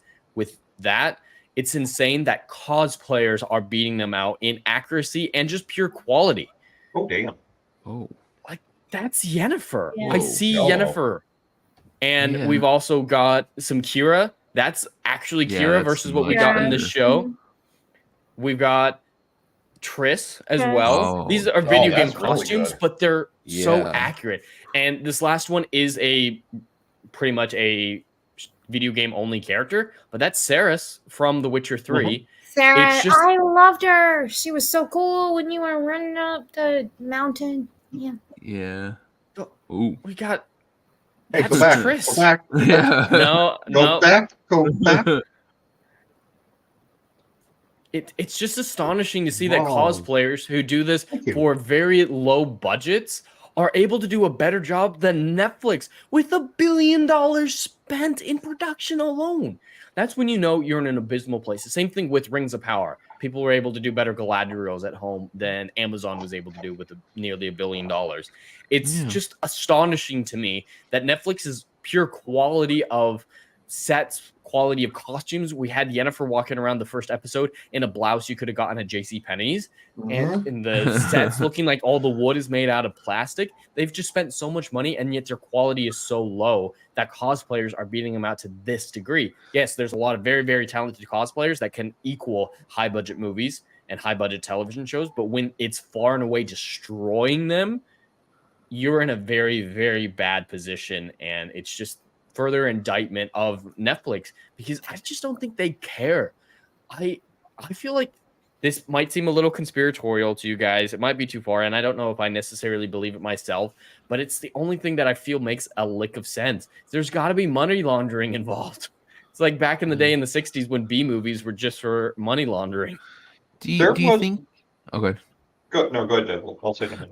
I was gonna say, do you think it's like how they say that the reason the CGI is so bad is because of contracts, the people they have to use for the CGI because of contracts?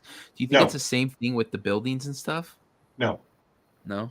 Well, see, what I don't understand is that they had the throne room, and they didn't use the same throne room from season 2, and the throne room in season 3 is drastically worse. Yeah, it's smaller. It looks cheap, and it's like, what did you do with the set from season 2, dudes? Like, I mean, what the hell? I just don't know. Oh my god, my dad is in the chat. What the hell? Where's my dad in the chat? All right, better stop drinking, Anna. Hey, Dad. There was a part on it where I literally blurted out, "The sea is always right," and everybody that was still coherent saw the same thing I did. They stole straight from Rings of Power. Oh, jeez. You know you're in a bad position when you think stealing from Rings of Power is a good idea. So that's worse. We talked about this series being worse than Velma. Do you guys think it's worse than Rings of Power? No. Because that's kind of our staple for shit. No. Rings of Power.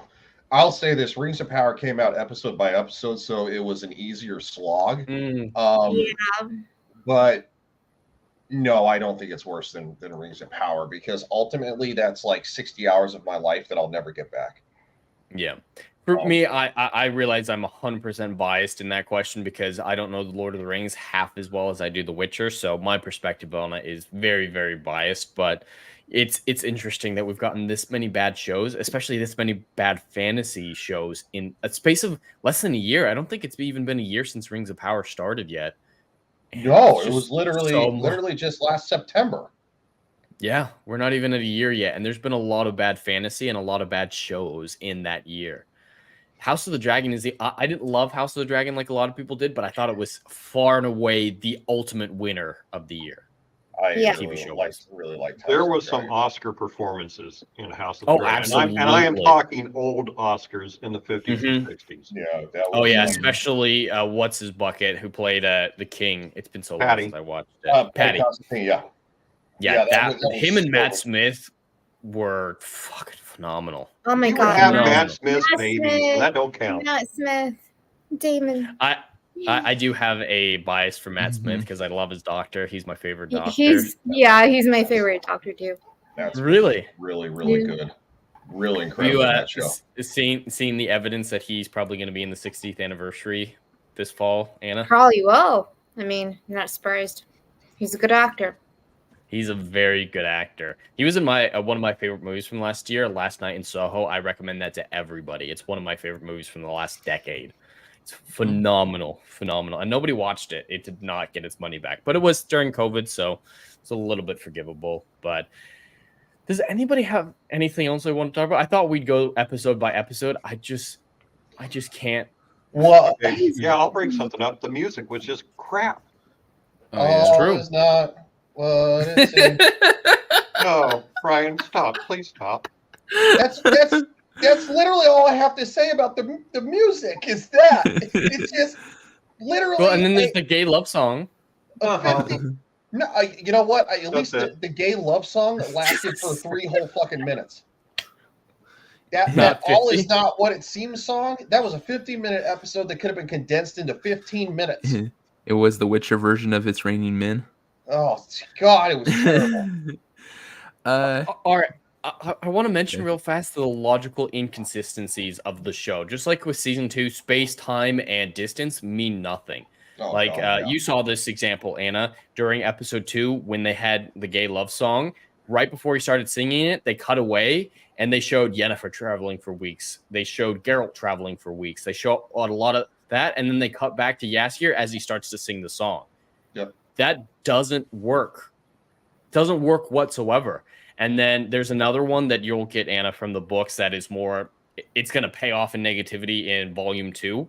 But you remember in Gor's Valen when she fights the Wyvern? They have Missile there. Missile is in Gor's Valen, Anna. Do you remember who that is? So one of the things again, yes, I do. One of the things again that I want to point out in the actual season, they actually have a wyvern. They not an accurate one. I'll see if I can get an image a of it. baby. It's I don't know small and snake-like, and it like skitters up the wall, and then Siri drops So a it's banner on not top of like it, and then from hugs the it. lore, like the actual. No, No, it's It's not like a mini dragon. No, No. it's, I don't No, know let what me- the hell that thing is. It is I mean, a it has wings, but I'm getting an Kind image of it of? for you right now. They look yeah, they're like nut- little stubby chicken wings. Yeah, they're like little stubby chicken wings. It makes no All right. sense to call it a I'm wyvern. not kidding. We don't get a good shot of it, Anna. This is the best shot I could find of it. Yeah, It look- moves so fast and then gets wrapped up in a banner in 2 seconds, and Siri just like hugs it to death. Okay, so I can deal. Okay, so in Slavic lore, folklore, wyvern is a small dragon with small wings, very small, like you see on a lot of what do you call them? Like the Welsh flag, Yeah. George the whatever. They're small little dragons. I can get that. That's okay. That's fine. It's a small little dinosaur, little dragon. So what does it do in this? What is this episode 3. 3 reunion? And what does it do? Also, So It tries to it- get away essentially. yeah, Yeah, and it breaks out of its cage and Siri then tries kills to. him, right? then with a Mhm. knife. But instead of using a sword, Missile throws her a dagger, which she kills it with. And Missile somehow is going to get to the border of the Korath Desert in a day's span when Siri has to teleport there. Missile's gonna ride or walk to the Korath Desert in a day. But that is actually that's okay. She kills him with a dagger, a wyvern, which in Slavic lore is called what is it called? Piat Drakon. So it's like your mouth dragon. So that's cool. That's okay. They're small and they got little wings. That's all right. Got that right. This is the version of a wyvern that we see in the video game. Yeah. See, that's more like what I would think, at least Yeah. in my mind. Yeah, but I mean, come on. You can't have a little girl go against something like that. Well, she wrestles Well, it she's to the the ground with a bestest. blanket first, and then Yes. so ultimately it's trying to escape and not really mess with anybody. And the reason that it ends up becoming Who is that to do? Was that a dude or a chick? That was the chick. That's Missile. All right. That's Yeah. Missile. So Now- ultimately, she causes it to be hostile because she uses that blanket to wrestle it to the ground, and then it starts attacking her, and ultimately it jumps on her. She stabbed it in the stomach. What? Don't you love how? That does not look like a wyvern. That looks like a wyvern that's been starved to death. Yeah, I Well, don't know. I think it's don't- supposed to be a kid because it's like some slaver dude or some shit is like trying to auction it off, right? And He's performance, or he's saying it's a basilisk. yeah, and It's she not a basilisk. she essentially gets it free by him trying to hit her and it knocks the crate off and he gets Yeah, out. that's Missile. And so it wants to get away. Why not just let it get away? It was trying to climb the wall and like get away, but instead she brings it back down and starts fighting it when it seems like she wanted him to free it in the first place because it's wrong that he trapped it. Like, I don't get it. And then she ends up killing it. Yeah, it's so weird. And this is an example of what Mustang was talking about. This is actually the main race swap in the franchise that I'm relatively okay with in a perfect world, because Missile is from the distant south of Nilfgaard, which borders the Korath Desert, and the Korath Desert is the stand-in for the Sahara in this universe. Yeah. So having sub-Saharan person near there makes sense from a lore standpoint. You can justify it. It's never explicitly said that she's pale, I believe. So there is an in-universe justification for. Well, when I was reading the books, I took that as Lower Egypt, Nubia, that area. Yeah. Yeah. Absolutely. And that would be fine. I mean, she has that Nubian look. Yeah, it's more Morocco, but because Nilfgaard is supposed to be Spain, and so the Korath Desert would border Morocco, but it's still African, so it makes sense. I don't like her dreadlocks and the way that it's dyed or her hair, or whatever. Okay, hold on, Chad. Netflix only has 3 hairstyles. What are they? They have, for black people, they have dreadlocks, afros, and shaved heads. Those are the 3 acceptable black hairstyles. Yep. Now I'm gonna bring up something I don't know if anyone else knows. Does anyone like the game Sons of the Forest or The Forest? Oh, I think Grub plays that. I've never played it, but I've watched him play it. Yeah. The 3-headed multi-armed mutant creature, the one he fights down the cave when he finds the fake Siri. I don't know if you guys have ever. The reason why I ask is in the game, that's how all their mutants are. They're like got multiple arms and legs, and they're like that. If you look it up, and when I saw that, I was all, is that actually like part of the lore? That creature, or is that one of the made up ones that they've done? The multi-armed heads on. That's 100% made up. The flesh monster that is from nowhere. We have no idea where that came from. No, that flesh monster. The only thing I can think about in lore. No, there's not. There's a thing called Zmeingarinesh, but it's not arms. It's heads. No, that is made up. Just like the Jaxapace, completely made up creatures.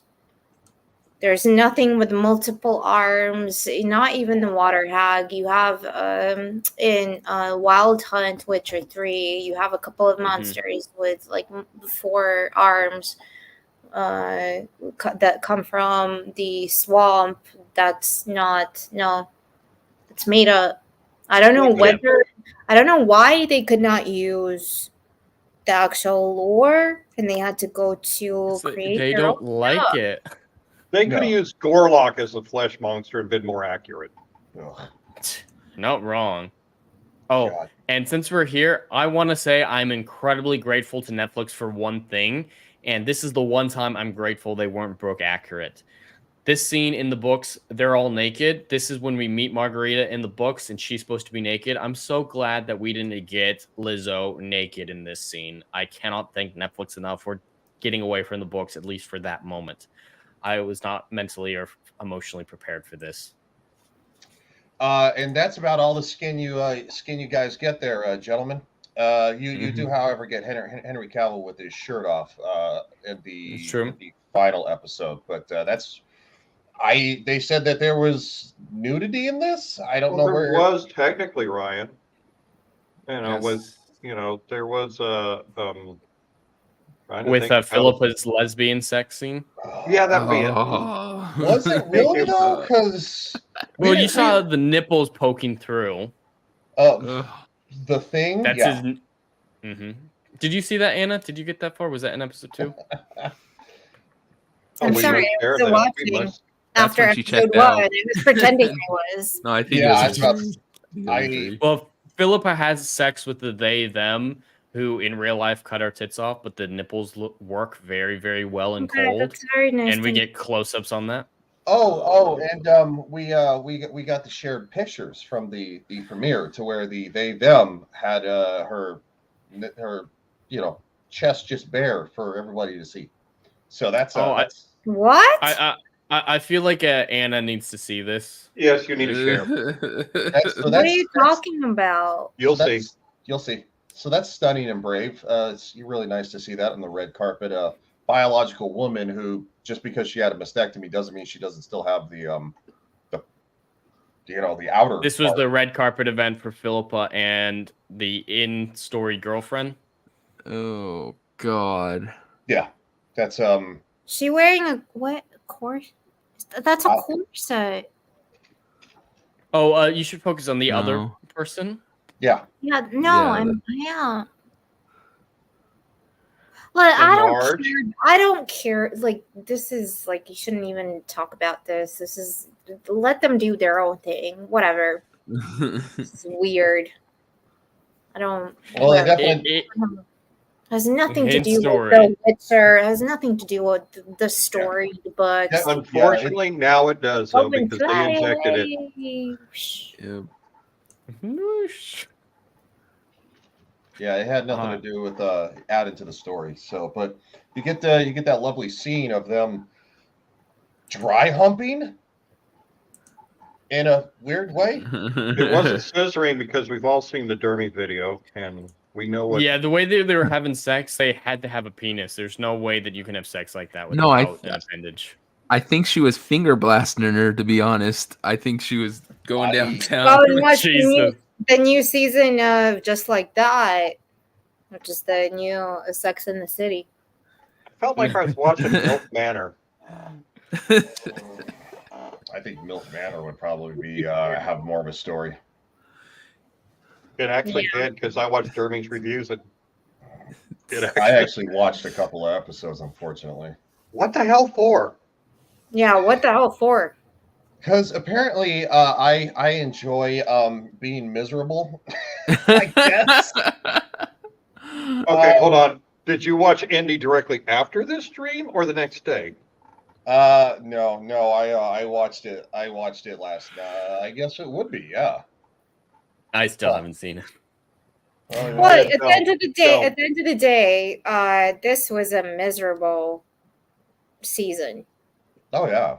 But It was I not would say something that I would Ring- recommend to anybody. And Rings of Power was worse. It was worse for me to watch The Witcher, but again, that is a biased perspective because I care about The Witcher more. But yeah, same here. I have enough knowledge about both of them. Rings of Power. If I had to sit through that like we did The Witcher, I probably would have jumped off a bridge. This was close, but So you're yeah. a no for Mordor Country for season 2? no, I'm gonna watch it. what he's referring to, Ryan, is we were all on a panel show on the Renaissance Nerds channel reviewing it, and we called it "This Is Mordor Country." Because when we were watching the trailer, the comments of the trailers were pretty great, like the memes and whatnot. Someone responded to the Rings of Power trailer by making a Jesse Smollett joke about how the ring race jumped the Black Hobbit and said, "This is Mordor Country." Yeah, that is pretty funny. Oh, God, that show too. So great. Big. I was But it waiting. looks like I- you need an out, Ryan. Yeah, I have a previous stream that I have at 6 p.m. I told him I was gonna be late, but yeah, it's so I'm gonna be over on Samuel the Infamous's channel doing that, and then after we're gonna be doing Vets Talking tonight. So busy. I'll tell you what, man. I'm really upset about The Witcher because it was so much worse than I thought it could be. I didn't think it was going to be this bad, but it has by far exceeded my expectations for awfulness. If you have anything to take away with that, if you hate yourself, watch it. It's a good selling point. Netflix should have put that in the marketing campaign, like at the end of the trailer. If you hate yourself, this is what we've got. If you're on the verge of suicide, this will make up your mind for you. Yeah, it does. young girls. It's the anti-suicide prevention hotline. Yeah, young girls, if you like cutting, we got a show for you. Jesus. Whoa! Hey, you know what? When you let the Gosh. devil in the door, I'll tell you what. Yeah. Lucky he's not rocking Black Danny DeVito right now. Yeah. I decided That was my everyone- pellet cleanser. Was that It's Always Sunny in Philadelphia last night. I needed some Sunny in my life. Some classic season 2 Sunny. Yeah, I actually ended up half the time when I watch something really awful, I just go back. I watch something from the '90s that was actually good. Because it was so terrible. Yeah, Indiana Jones was terrible too. If you hate yourself, go watch that. That's a couple of hours of your life you'll never get back. I watched Kingdom of Heaven. I was happy. So I've never seen that. I hear it's really good, but I've It's never... really good. Yeah. Director's But- cut. Orlando Bloom's in it, right? Yes. Yeah. But anyway, no, thanks, Jed, for having me on. When you want to do this again, we'll do it. I'm always up for a good discussion because misery loves company, I guess. Apparently. So I will see you guys later, and See you, Ron. it's fun hanging out with y'all. But man, that show was not fun. So all right, see you guys. See you, brother. Take it easy, man. All right. I don't imagine we'll go for much longer. I want to at least get to the 2-hour mark if we can. So let's see what we can muscle our way through. Whoa. More than 20 minutes. Another 20 minutes, guys. Aren't you guys so excited to talk about more Witcher? I mean, that kind of says it all. There's nothing to talk about. I mean, Scott, if you want to talk about this beautiful thing in the background that you have, and What's Looks- the Star? The Stargate? Stargate, Yeah. It's a Uh, Stargate. I mean, I can. I love yeah, that Stargate. like kind of like. Or we can do this and hope we go back in time. You know, or if we can go back to a better time, or a funnier time.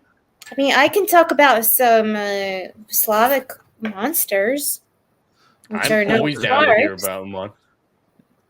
Or we Are there can any just good do mon- this.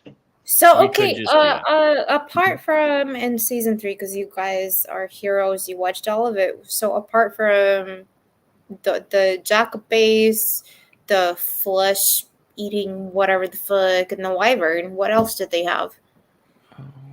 They had What's the that? Akishna. The Akishna attacked the barge. So yeah, Ciri ran away from Gorz Valen to Geralt, right? And she rode her horse all the way there. But for some reason, on the journey back, they had to take a ferry. That was the only possible way to go.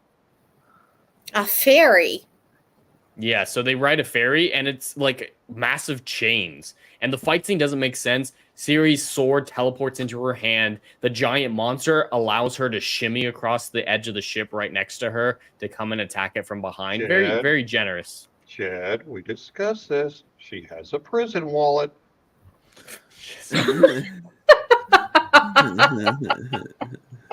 Yes, apparently Ciri has a prison wallet.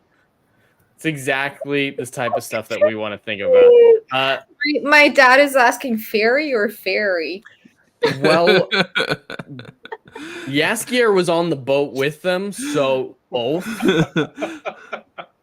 Yeah. Yeah, isn't it funny that in this day and age, riding a ferry has multiple meanings?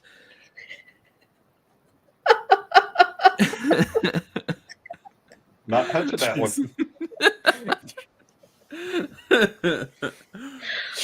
Oh yes, JB. It was big enough for a sword.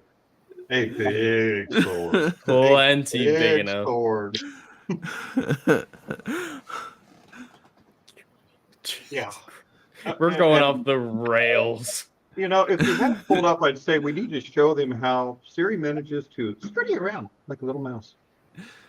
Okay, yeah. The prison wall and pull out Claymore. I'll just bring it up, yeah, because at this point we just need to. Oh yeah, and Anna, for some reason, it is in the books when she runs away from Yennefer and she's riding through the woods. The Wild Hunt shows up, right? Well, for some inexplicable reason, Geralt knows where she's at. Never explained why, and he swoops in to save her from the wild hunt, and he just ards the wild hunt, and they run away. Yeah, I thought that was pretty weird. Like, He yeah, he uses that ards one the spell. wild hunt. Yeah, they just go. They nope out They go the poof. second he starts puffing them. They just go bye-bye. Oh, dude, and oh fuck, Biggles is here. This is the dumbest fucking show I've ever seen in my fucking life. I know, right? I can't believe you're making me edit this thing. I need like $2,000 for pain and suffering. I know. What the fuck? I'm like, okay, I'm skipping all of this. I don't even care if this is something funny that you guys said. I don't care if it's important to the story. I was like, nope, skipping this out. I don't even want to make this more than 10 minutes. That's how much Cheers. pain I am in. Pain. And cheers to that background, man. Love me some Doctor Who. Oh yeah, this was the last background I used when I was on stream with you and Adam. So Very nice. I love it so much. But yeah, you've gotten a good glimpse of episode 1. So you haven't actually seen the show. Oh, You've just seen us reacting to the show. whoa, stop. You guys were up all night, and I know Biggles was doing this most morning because he and I were talking, and he still hasn't got through episode 1. Biggles, stop now. Just stop. It ain't worth it. well, I did take a 2-hour nap and I did stream for 3 hours. Did And you then I've get been banned? watching this. I got banned from a fucking game I haven't played in 2 weeks because I lost 4 fucking games in a row. What was that? Fortnite? Shadowverse. I don't play Fortnite. What Smart do I man, look like? smart man. Do I look like a 7-year-old kid? Like what's going on here? I do. Yeah, we do. We do. I But, played with Dermy last night on Oh my Fortnite. God. You guys are all a bunch of 7-year-olds. You're not wrong. But I will not refute that. yeah, but apparently they said I was intentionally losing, and it was just like me learning how to play. But this is the worst fucking show I have ever seen, and I avoid things like Rings of Power because it will piss me off. I avoid a lot of things. Oh, I I'm wasn't even sorry. I thought you were talking about Just Stream. Oh no! This is the second worst thing I've ever seen. You know, I've seen the video I'm editing, so that's worse than this. You know, except it's going to be awesome because every time you guys say something, it looks like Geralt is doing like a certain face. So I just cut to that, and he's just like, "This fucking sucks." So it makes it funny. There. That's Thank you. perfect. Thank you. But- That is Oh my perfect. I don't know why, but this is fucking dog shit. And the second season, I was like, anytime Nilfgaard or anybody related to Nilfgaard came on in the second season, I was like, this is a waste of time. They can cut all this out. It does nothing at all. It's just shit. And then luckily, I don't think I've seen any Nilfgaard in episode 1. So I was like, I yay. think so. I was like, so this is better than anything with Nilfgaard in season 2, but I have not made it to a second episode, and this is really fucking bad too. So, no, I'm saying You did not Nilf. get the worst episode. You did Yeah, not well- see the worst episodes. If you make me edit that, I want $500. And I want $500 for pain and suffering. Okay, I don't care how much money I don't care how much time it takes to edit. Just from that little thing where you're like, it's 50 minutes over and over again. I want $500 if I'm doing that. Fuck. For the last episode. Otherwise, I'm done. You'll never see me again. They'll be like, Biggles clicked the self-delete button, and now we've never seen him again. Hey, Biggles, I'm putting something in private chat for you to put in that video somewhere. All right. Edit or While cut it you however look at you want. while you look at that, we've got Westward Smile in the chat who said he's here for Biggles, but hail Westward Smile. He's going to play The Witcher. I'm going to use that to plug as soon as the stream is over. That's also what I'm going to be doing. I have just created an event to start playing The Witcher 3 as soon as we're done here. So the link is live. If you guys want to check that out and turn on notifications for that pretty much directly as soon as we're done. I just got to boot it up and make sure everything's working before we go live. But I need a palate cleanser. I need a palate cleanser after all this. And especially now because I'm going to show Anna what we were talking about. But before that, this is Valdo Marx, a rival bard. And he shows up with his entourage.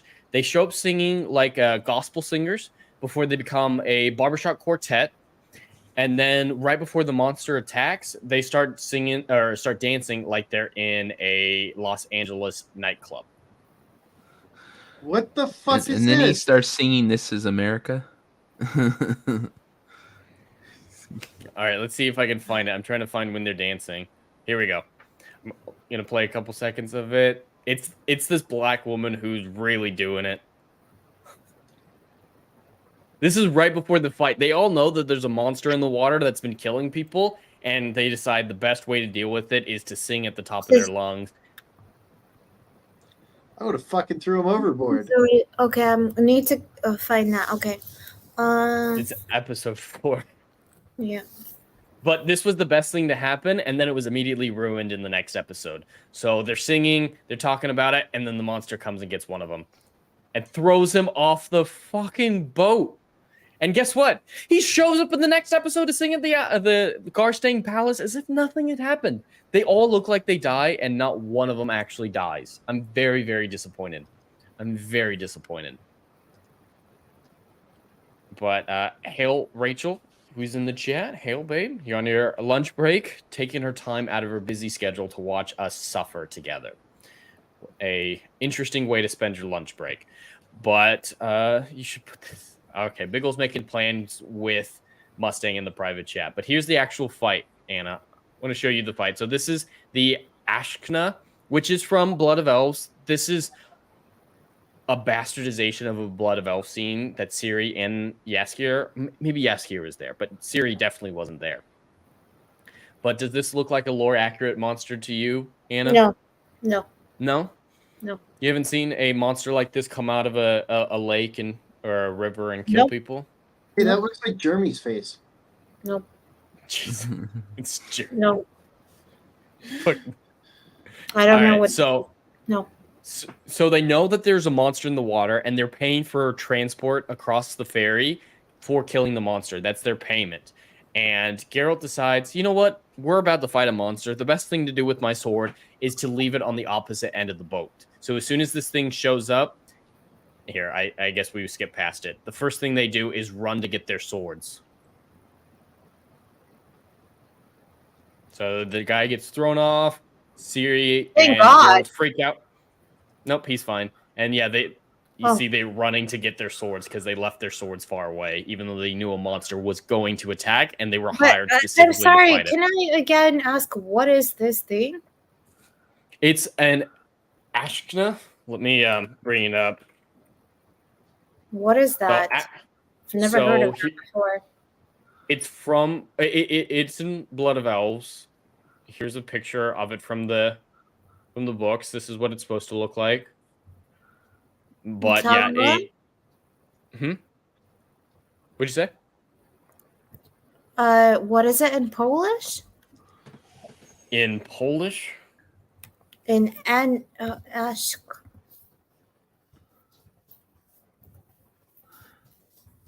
Yeah, it seems like it might be a Witcher specific creature.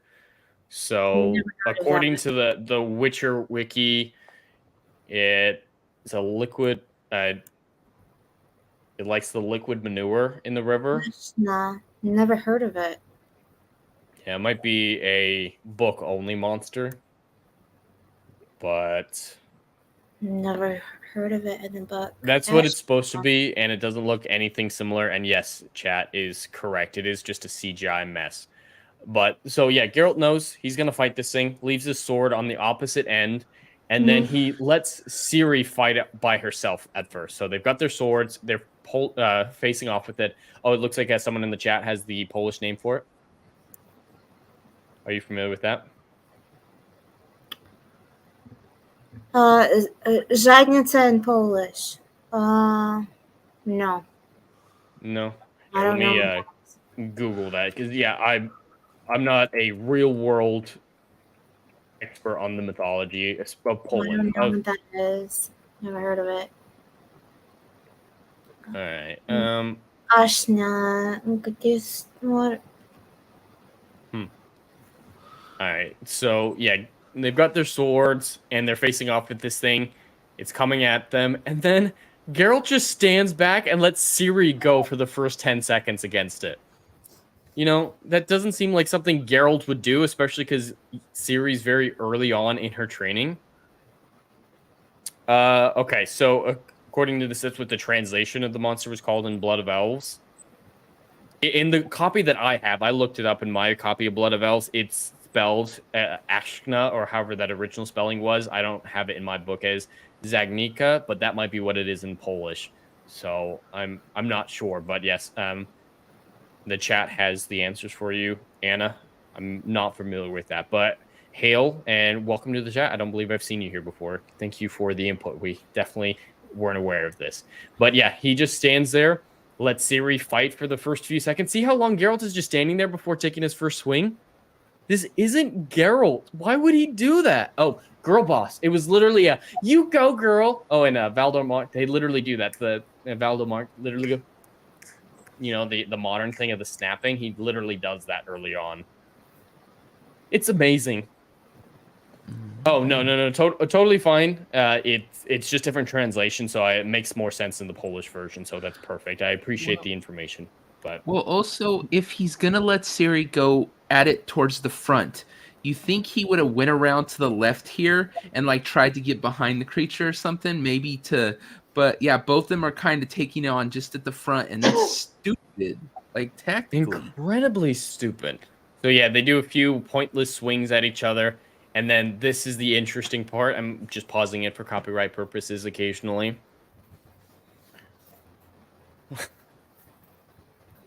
This is the poop that Beardo had last night. I didn't see it, but he did have some bathroom issues after the one-chip challenge, so it very might be. It might be. All right, Legatus has the information for us. So, is a gust of war. So yeah, this is the description I saw in the wiki. So I'm not familiar with this monster from mythology. Greek mythology is the main mythology that I know about, and it's not from that. No, so the only thing I can think about, it's again like a version of a swamp person. So that's I don't like an insect swamp thing.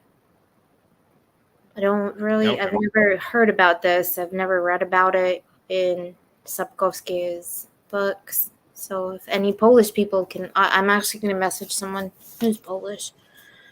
I've never heard about this. But yeah, this is weird. The whole sequence is weird. All of it is not cool. All right, so something you need to notice here. Where'd Ciri go all of a sudden? I don't know. She's shimmering across right here next to the monster to get behind it, Anna. She's right there. We'll see it better in a shot here. Ciri is literally, she shimmied around the monster, and the monster just let her so that she could come up behind it and stab it. It's insane! And then, yeah, for some reason, the sword gets stuck, and so she runs away, and Geralt throws her his sword. And, yeah, this whole fight scene is just ridiculous. And then he uses her sword to distract it, to give Ciri a chance to climb up on the ferry and jump down to stab it through the head with Geralt's sword, which she's way too small to wield. But, of course, she gets the killing blow. And we have to have the blood spurt here in a second. She took it in the face. Fucking hell. Yeah, here we go. Not that that makes sense. Yeah, she didn't put the Why sword would out that at all. have randomly happened? Wait. She stabbed him. Then the monster waited for the blood to squirt on her face. So she didn't stab him. She like waited for a second. Yeah, the monster was very conscientious. Oh, very kind of him. Okay, I'm seeing something because you've got it paused. Was that sword CGI'd into the scene? Because that's a pretty tight fist for putting around a hilt. That is a very tight fist. Maybe she's just holding up her hands like this. Hold on a sec. So yeah, that's actually the longest fight scene of the season so far, Anna. We just saw there. This is such a bad picture because it does look like she's holding something and then she gets the Let's go shit full in the screen face. on me. Rachel is right. Yep, basically does. Here, me want to go full screen? Yeah, go ahead and go full screen. Your camera's cutting it off. Yeah, I know it is. Hold on a second. I can fix it. Let me put that where it won't fall my foot, though.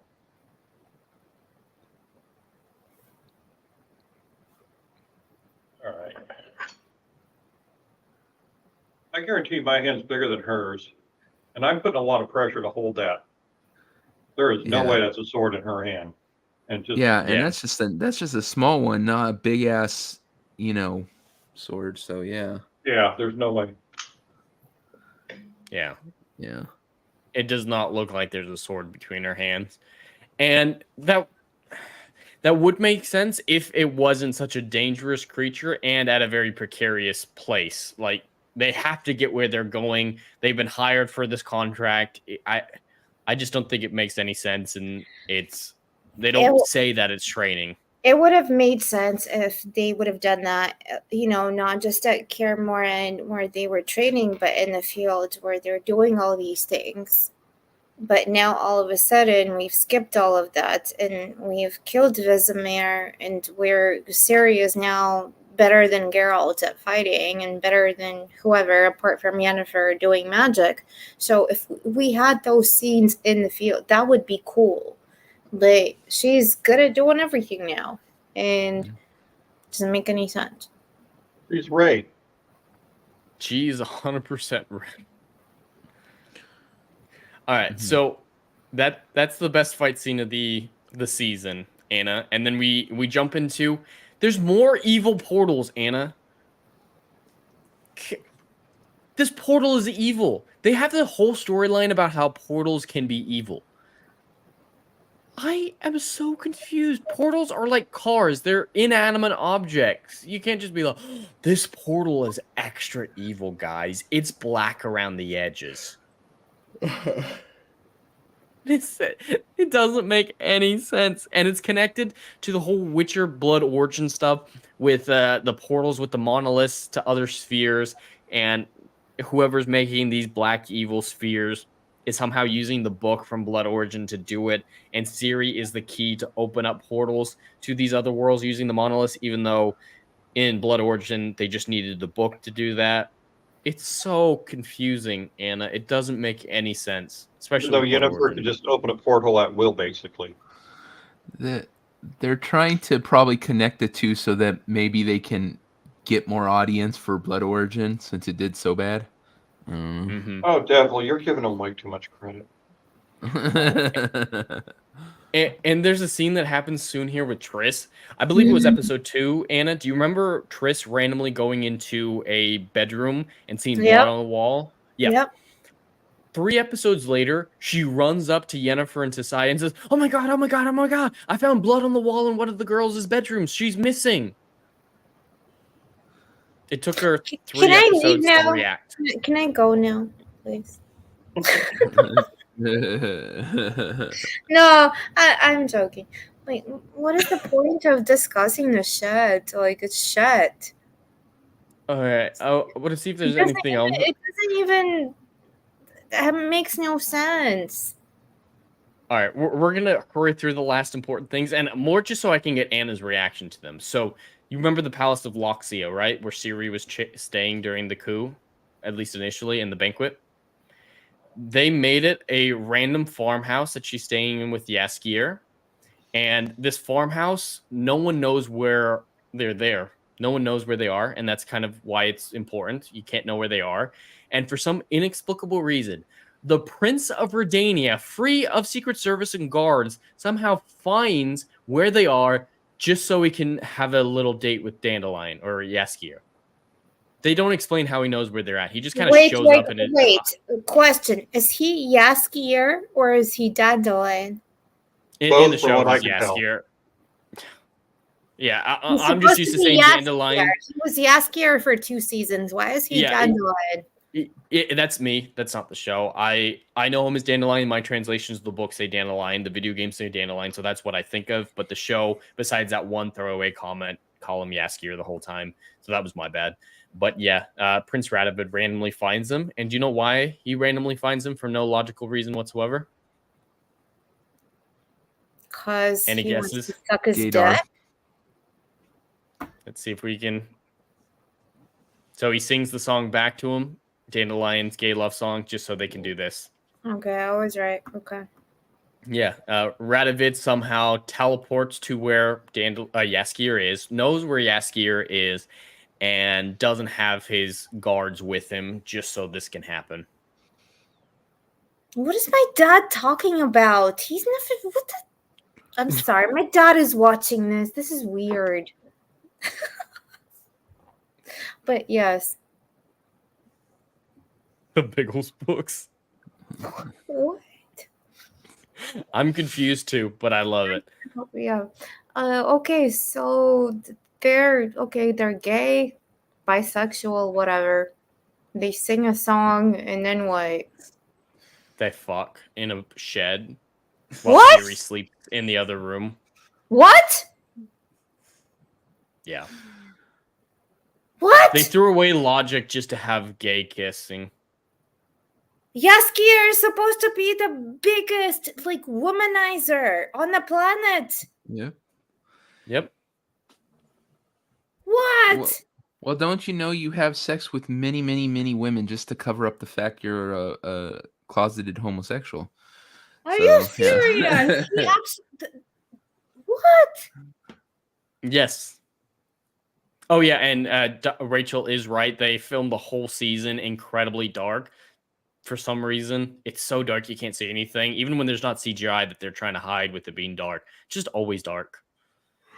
But that's when the last episode happens. And there's no point in talking about the last episode because it's the same 10 minutes over and over again with about 5 seconds of context added. Just means everybody's lying to each other. Great, we got that. And they sing All Is Not As It Seems. Oh, and so Anna, remember that little girl that Geralt saves from the flesh monster? Yep. She is, riddled with PTSD, and she says something about a woman with a funny voice torturing her, and that's supposed to be Lydia, right? She can't talk, so she uses telepathy being the funny voice. And so they figure out, all right, that's Lydia. But who is Lydia working for? Trying to figure out who Vilgefortz is. And guess how they figure it out?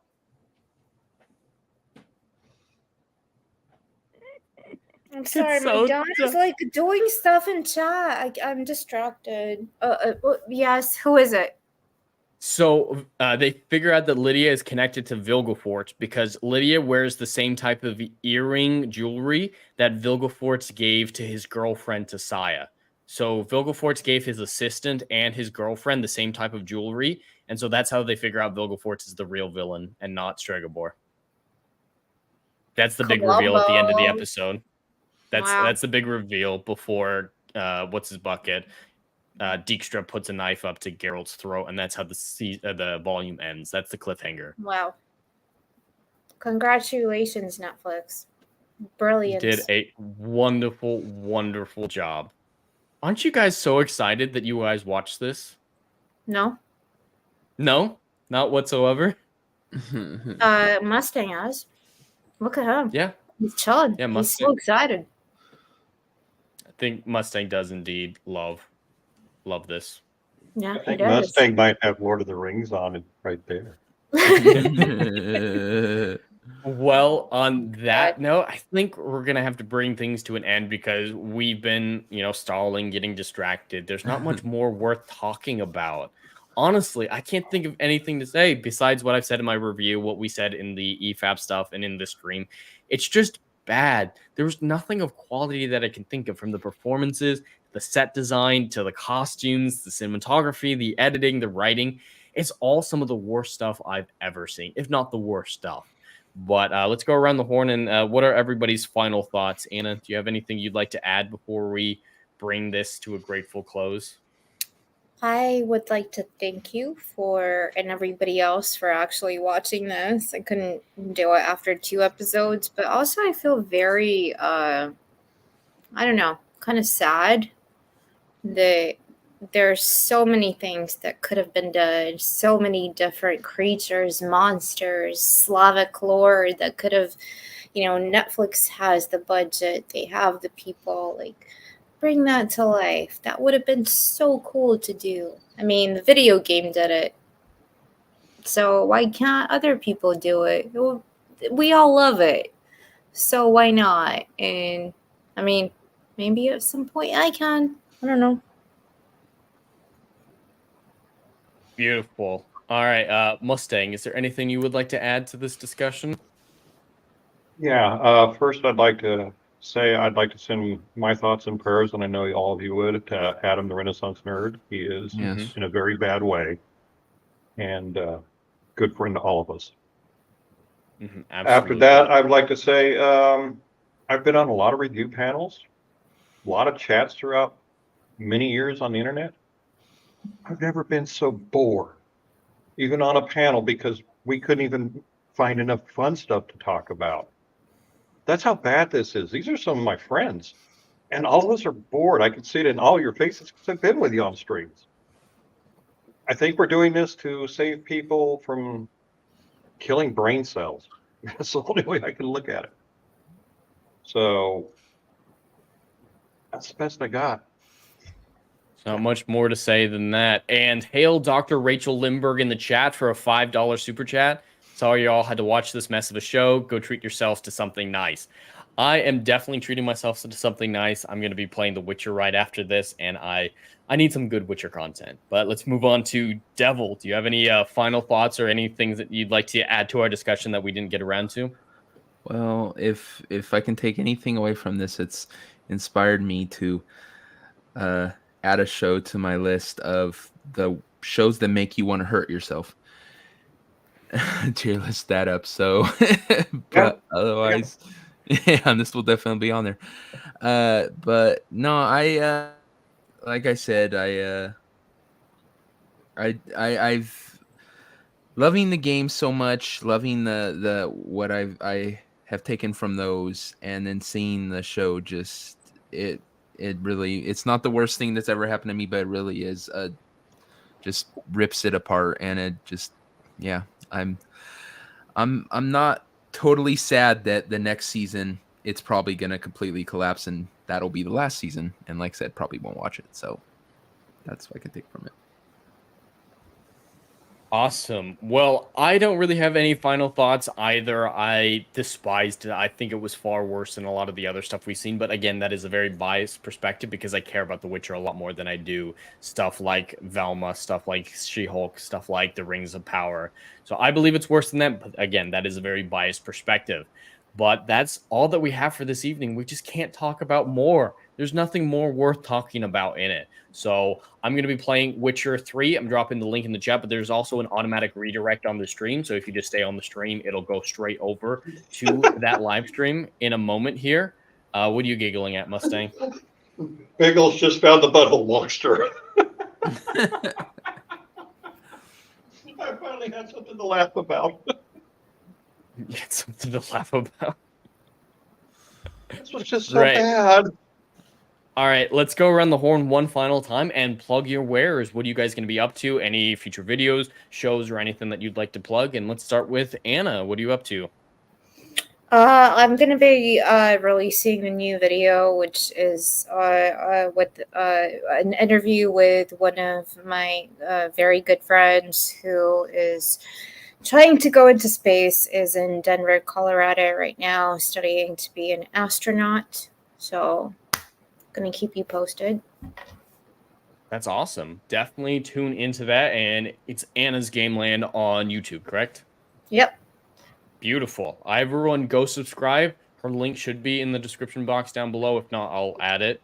And Mustang, what about you? You got a new channel that you're building, Bard Stories? Got the channel. 20,000 Leagues Under the Sea coming out this next week. Once a week, I'll probably do a gaming stream. I will be doing some reviews of old movies that are made into new ones, maybe some TV stream movies, and who knows what. But I'm actually having a lot of fun going back and watching old movies and then giving a synopsis of them. That's awesome. Everybody go subscribe to Bard Stories and check that all out. He puts out some great content on classic film and television that is positive, and we need a lot of positivity in our lives right now because of how bad a lot of our entertainment is. So remembering the past is a good way to stave off any potential blackpilling, because there's no reason to blackpill yet, but there's a lot of incentive to, if nothing else. But Devil Made Me Do It. What about you, sir? What are you going to be up to? Oh God, follow me on Twitter at Devil Made Me Do It Alec3. You can check out my channel on YouTube. It's Beelzebub. And the show I do every Sunday is Get Ranked. We do tier lists of all different categories in pop culture. This week, tomorrow, is going to be westernized anime. So your Dragon Ball Z, your Naruto, and yeah, we have different guests each week. It's going to be fun. So come check it out. Awesome. So, yep, go subscribe to everyone on this panel, as well as Ryan from Legion Game, who was here earlier, as well as everybody else who was involved in the EFAP movies, such as Horny Alf and Adeline Crafting with Rachel, because they all suffered through this with us. So they deserve some credit for this as well. But I think that's where we are going to end for the evening. So once again, check out the Witcher gaming stream that'll be coming right after this as soon as we're done. In fact, it'll probably go live before this live stream shuts down. And that's all I have for today. So I will see you guys on the next video. Anon. Take care, everyone. Bye.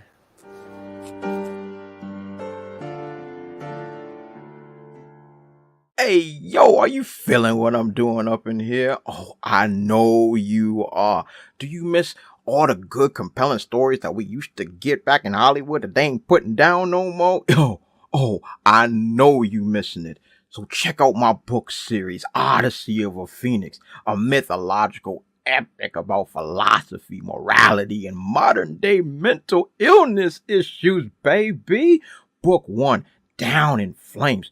Book 2, Apocalypse Then. These are currently on sale. What are you waiting for? Get your hands on them. And we got Book 3, Kill the Dark, is coming down the pipeline. Just wait for all the good stuff that's dropping. You ain't gonna be disappointed, fam.